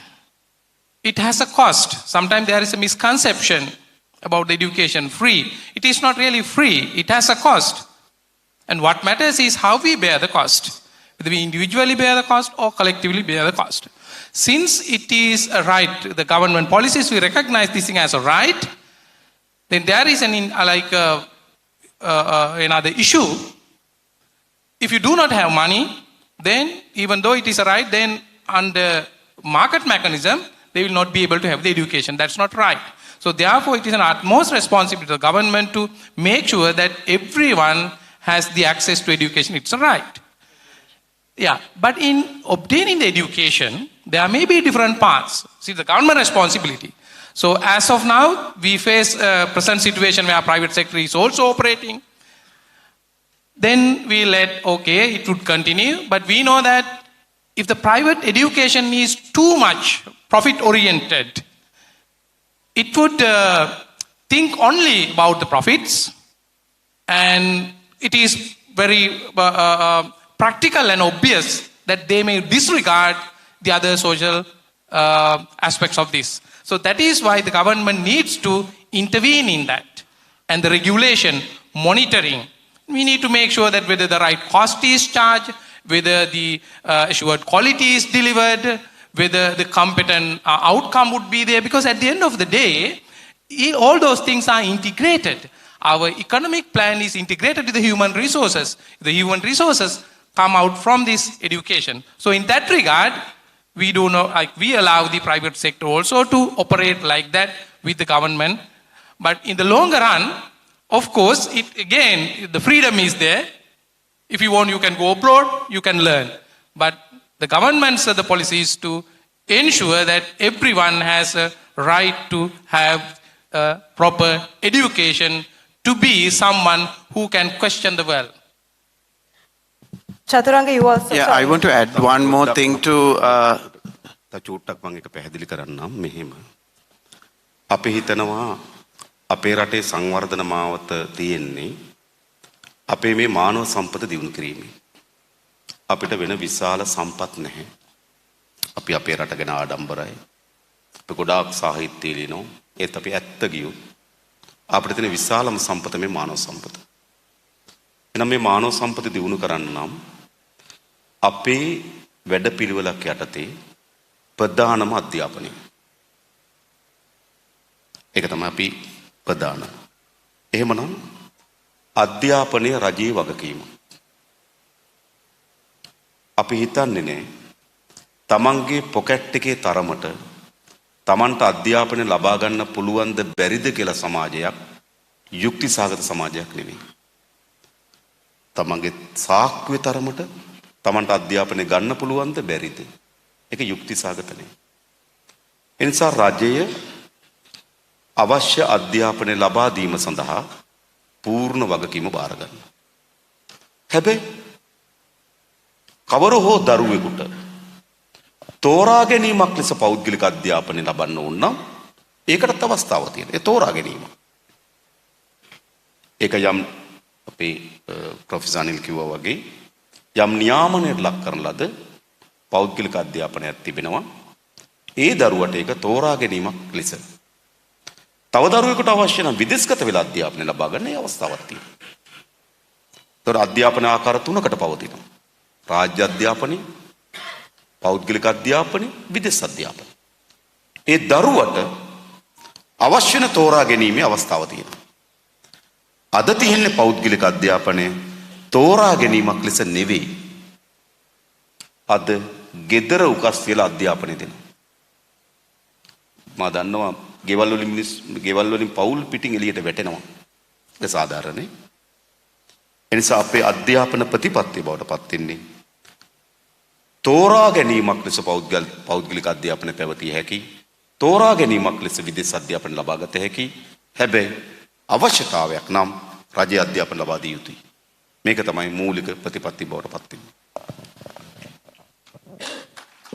I hope that answers your question, but I'll just add on. If you're looking specifically for candidates, it's a long list of candidates it's a local government election. There are many, many candidates. Most of who you're seeing today are part of our team, but if you want any further details, I'm sure we'll be happy to share those with you. Because it's such a long list it's such a big team, it might be difficult for us to name them all today, but you tell us where you're from, have a chat with us, and we're happy to share those details with you. So just adding that on before we move to this question, and this is, as I said earlier, a question that's constantly asked from us, and I'll translate it for everyone here. බලය ලැබුණොත් රාජපක්ෂලා ඒ කඳුරෙන් සොරා කාපු මුදල් නැවතත් ලබා ගන්නේ කොහොමද? ඒක ප්‍රායෝගිකව කරන්නේ කොහොමද කියන ප්‍රශ්නයක් තමයි මිනිස්සුන්ට තියෙන්නේ. ඉතින් මම හිතන්නේ අනුර සහෝදරයා මේකට උත්තර ලබා දෙන එක වඩාත් සුදුසුයි කියලා. මම හිතන්නේ අපි මේ පිළිබඳව අධ්‍යයනය කරන්න අපි නීතිඥ කණ්ඩායම් පත් කරා. මේ නීතිඥ කණ්ඩායම් ප්‍රධානී අපේ හර්ෂ නානායක්කාරත් නීතිඥවත් මෙතන ඉන්නවා. මම හිතන්නේ දැන් බොහෝ අය කියනවා මේක කරන්න බැරි වැඩක් කියලා. කරන්න බැරි වැඩක් දූෂිතයෙකුට. මේක කරන්න පුළුවන් වැඩක් අදූෂිත ව්‍යාපාරයකට.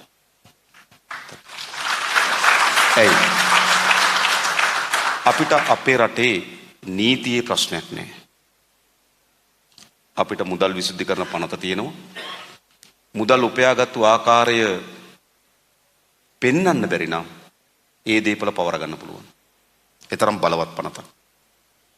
පොදු දීපල පනත තියෙනවා. රාජ්‍ය දීපල වලට රුපියල් 25000කට වඩා වැඩි අලාභානි කරොත් බේල් නැහැ. පොදු දීපල පනත. ඔයගොල්ලෝ උදාහරණයක් කියන්නම් අර විශ්වවිද්‍යාල ශිෂ්‍ය උද්ඝෝෂණයක් කරලා පාර්ලිමේන්තුවේ වටරවුම ගාව පඹේ පිච්චුවා. පොලිසිය නඩුව දැම්මේ පොදු දීපල පනත යටතේ. පඹයා පිච්චීම නිසා පාරේ තාරවලට වුණු හානිය රුපියල් 75000යි කියලා. බේල් ලැබුණේ මාස 6කට. මොකද පොදු දීපල පනත. ඊළඟ තියෙනවා අල්ලස්සෝ දූෂණ කොමිස් සභා පනත. ශක්තිමත් පනත. අපරාධ පනත. නිසා අපේ රටේ නීතියේ ප්‍රශ්නයක් නැහැ. තව අවශ්‍ය නම් මට මතකයි අල්ලස් කොමිසමේ හිටපු ජයමාන්න මහත්මයා. නේද අපි සරත් ජයමාන්න. එතුමා විසින් අලුත් 50කට අවශ්‍ය වෙන සාධකත් එතුමා ගොනු කරලා තිබුණා. තව අපිට නීතිය ශක්තිමත් කරන්න නම් ඒ නීතිත් දැනට සකස් කරලා තිබෙනවා. නීතිය අපි ශක්තිමත් කරන්න. ඊළඟ මේ නීතිය ක්‍රියාත්මක කරන තියෙන ආයතන අපරාධ පරීක්ෂණ දෙපාර්තමේන්තුව, අල්ලස් සුදුසුකම් සභාව අප විශ්වාස කරනවා මූල්‍ය අපරාධ ඒකකයක් අවශ්‍යමයි. පරිගැනීම නෙවෙයි. පොලිස් දෙපාර්තමේන්තුව ආරම්භ කරන කාලේ මත්ද්‍රව්‍ය නිවාරණ ඒකකයක් තිබුණේ. මත්ද්‍රව්‍ය ප්‍රශ්නයක් කෙනෙකුට මත්ද්‍රව්‍ය ඒකකයක් හදනවා පරීක්ෂණ කරන්න.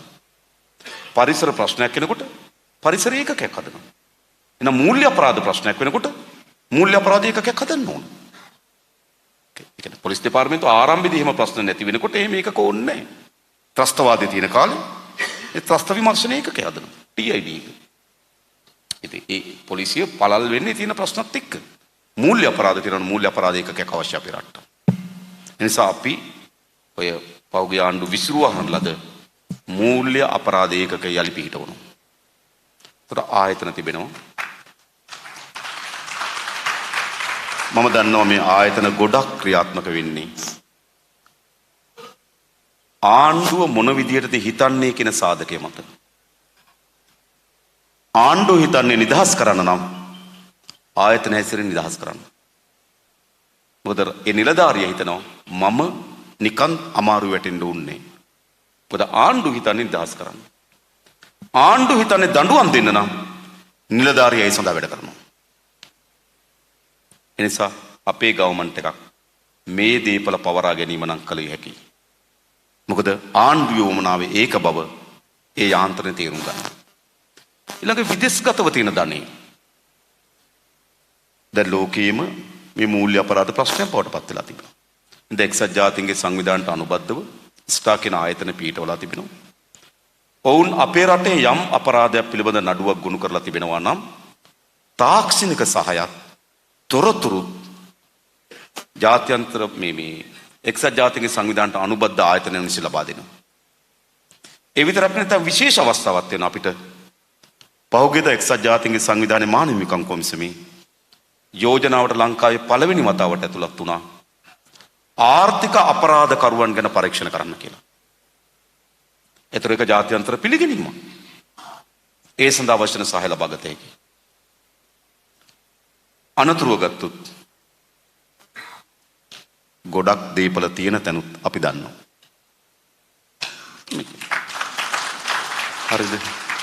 ඒ නිසා මේ වැඩේ කරන්න පුළුවන් වැඩක්. ලොකු සංකල්පයක් ගොඩනගමින් යනවා මේක කරන්න බැරි වැඩක් කියලා. මම කලින් කිව්වේ මේක කරන්න පුළුවන් මේ රටේ අදූෂිත දේශපාලන ව්‍යාපාරයකට අපි ඒ දීපල යලි පවරා ගැනීම සිදු කරනවාමයි.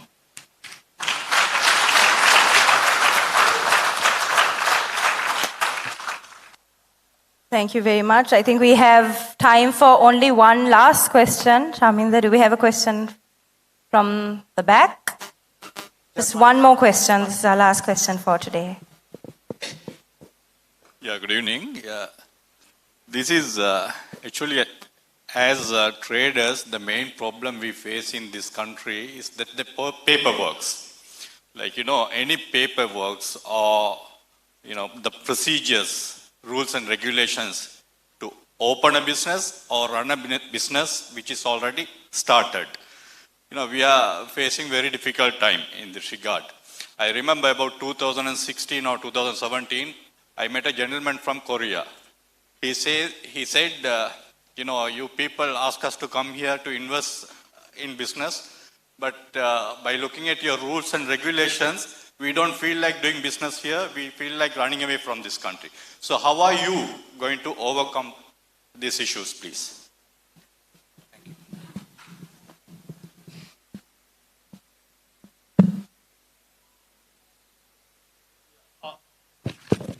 That's a very good, valid question. So, you know that now if you focus on the world, doing business index, that aspect Sri Lanka is far behind. So we know that, if you want to do a business or register business, not a local, even a foreigner, it takes long process. As you said, there are a lot of red tapes. But what we have discussed is, okay, we have to give that, a comfortability for the owner, because we dearly needs you. You are the people who could take this country. The government, what we are going to do is we would give you the direction. We would be lighthouses. We are not the destination. So we will give you the direction and the guideline. So what we need is, we need if you take like Malaysia, the Malaysia also had the same problem. If you take Rwanda, the Tutsi and the Hutsu, the two ethnic groups were fighting couple of decades back. Now we call the Rwanda is a miracle of Africa. How they have done it? By making more comfortable environment for private sector people to do business. So how they have done it? They call it one house policy. You could do all these business registration, you name it, they will do this within a one house. We could do that. If they can do that, why can't we do that? So if we give the right direction, I know that your people are comfortable and confident. We confident on you. So we have the confidence on you. We know that. So we will make all these procedures by, as Chaturanga as well as Professor Anil said, okay, we will use the ICT technology, and also we will make a one house policy. That's in all your registration, all your approvals, we would done within a one house. And we have to mention, this is our economic council. We have a lot of people who are supporting in the respected fields, and we have our former parliament member Sunil Handunati. You all know that figure, and there are many people who might not known to you, but they are really supporting us. They are experts in their field. Now they are they want to support, but they don't have a room. So this is the now. From me also, some people ask, why you are supporting them? Because this is the right place to support. So therefore, we are supporting. Yes. And another last thing I would like to want. We all, you talk to Professor Sita, you talk to Professor Anil, you name any person who are supporting us at the moment, we are there. We all have only one, goal. That is to make this country forward. We are here not to take anything from this party or from this country, but we want to give something for the country. That's why we are here. And don't believe that we are here because we don't have any chance to go abroad and work there. No, we are here. We don't want anything from this country. We have given enough by this country, by the poor people. So we want to do something for this country. And we are not expecting anything from for that service that we are going to do that. Thank you, Professor Janak. I did say final question, but we have a final question. This is a question that's already here, and I believe Professor Sita will be answering this. How would you promote foreign investments and export industries? Are you against FTAs? Important question because this is something we get asked, and I believe Professor Sita will answer. I will give you a very brief answer. To promote the foreign investment, first thing is we as a country, we need to have a sustainable political environment. I think at the moment, as we don't have such sustainable or suitable political environment, no investors willing to come here. So as a political team, we are trying to establish the very friendly environment for investors, and through that we are trying to promote export sector. And asking the FTAs, though we are against for the FTAs, no. We are very friendly, we are happy to have FTAs, but not in the way that we are doing at the moment. At the moment, when we are doing free trade agreements, whatever the country they invite, maybe Japan, maybe India, maybe some other country, if they invite, even in the corridors, our politicians are ready to have FTAs. FTAs should not be like that. FTAs should have taken long process. We need to analyze what are the benefits for both countries. What are the areas that we are going to free from tariff. Then we need to evaluate the cost benefit and what are the sectors we are going to open up. Especially if we are willing to have a free trade agreement with New Zealand, Australia, we have to have too many benefits. But if we are going for a free trade agreement with India and some other countries, we have to think about what are the benefits we can have. Because larger country like India, if we are going for a free trade agreements, they are going to have the more benefit. Likewise, we have to evaluate very keenly what are the benefits. And we have to calculate using some softwares. Then we have to measure the benefits. Then only we can go for a free trade agreement. Not just with the political concern, but concern with the economic benefits. Thank you. Thank you very much, and we'd like to thank the panel also for taking the time answering those questions, because these questions are very important to you, our audience. Thank you for actually sharing so many questions, far too many questions for us to answer today, but we also will look through these questions and share our ideas. So these questions we will be answering. අපි web එකේ උත්තර දෙන්න බලාපොරොත්තු වෙනවා. We will take a little time to formulate these answers and come back to you. So please do check our website and we will have answers to this. We also have this card that I keep bringing up because it has our email address biz@npp.lk. If you have any reflections, observations, suggestions, recommendations, brickbats, we're open to everything. So please do share your ideas. We know many of you are here on the invitation of somebody that you know who is in touch with the NPP, with the Jathika Jana Balawegaya. So we'd like to ask you to continuously keep in touch with us, ask us questions. They may seem difficult, but truly for those of us here from the Jathika Jana Balawegaya, we have a very clear vision. We have a compass or the Malimava that leads the way for us, and we are very certain in the fact that this structure this system needs change, and it is the Jathika Jana Balawegaya that can make this change. So thank you very much for being here at the National Economic Forum of the Jathika Jana Balawegaya. We understand also that the networking session is almost as important as this forum and the Q&A session, so we'll move into that right now. And once again, thank you so much for being here, and continue to talk to us and support us. Thank you. We do have refreshments. That's what I meant by networking. There's food and drink, so please do stay on. I understand many of you will be very hungry. It is past 8 o'clock. Have some food, talk to us, and only then go back home. Thank you.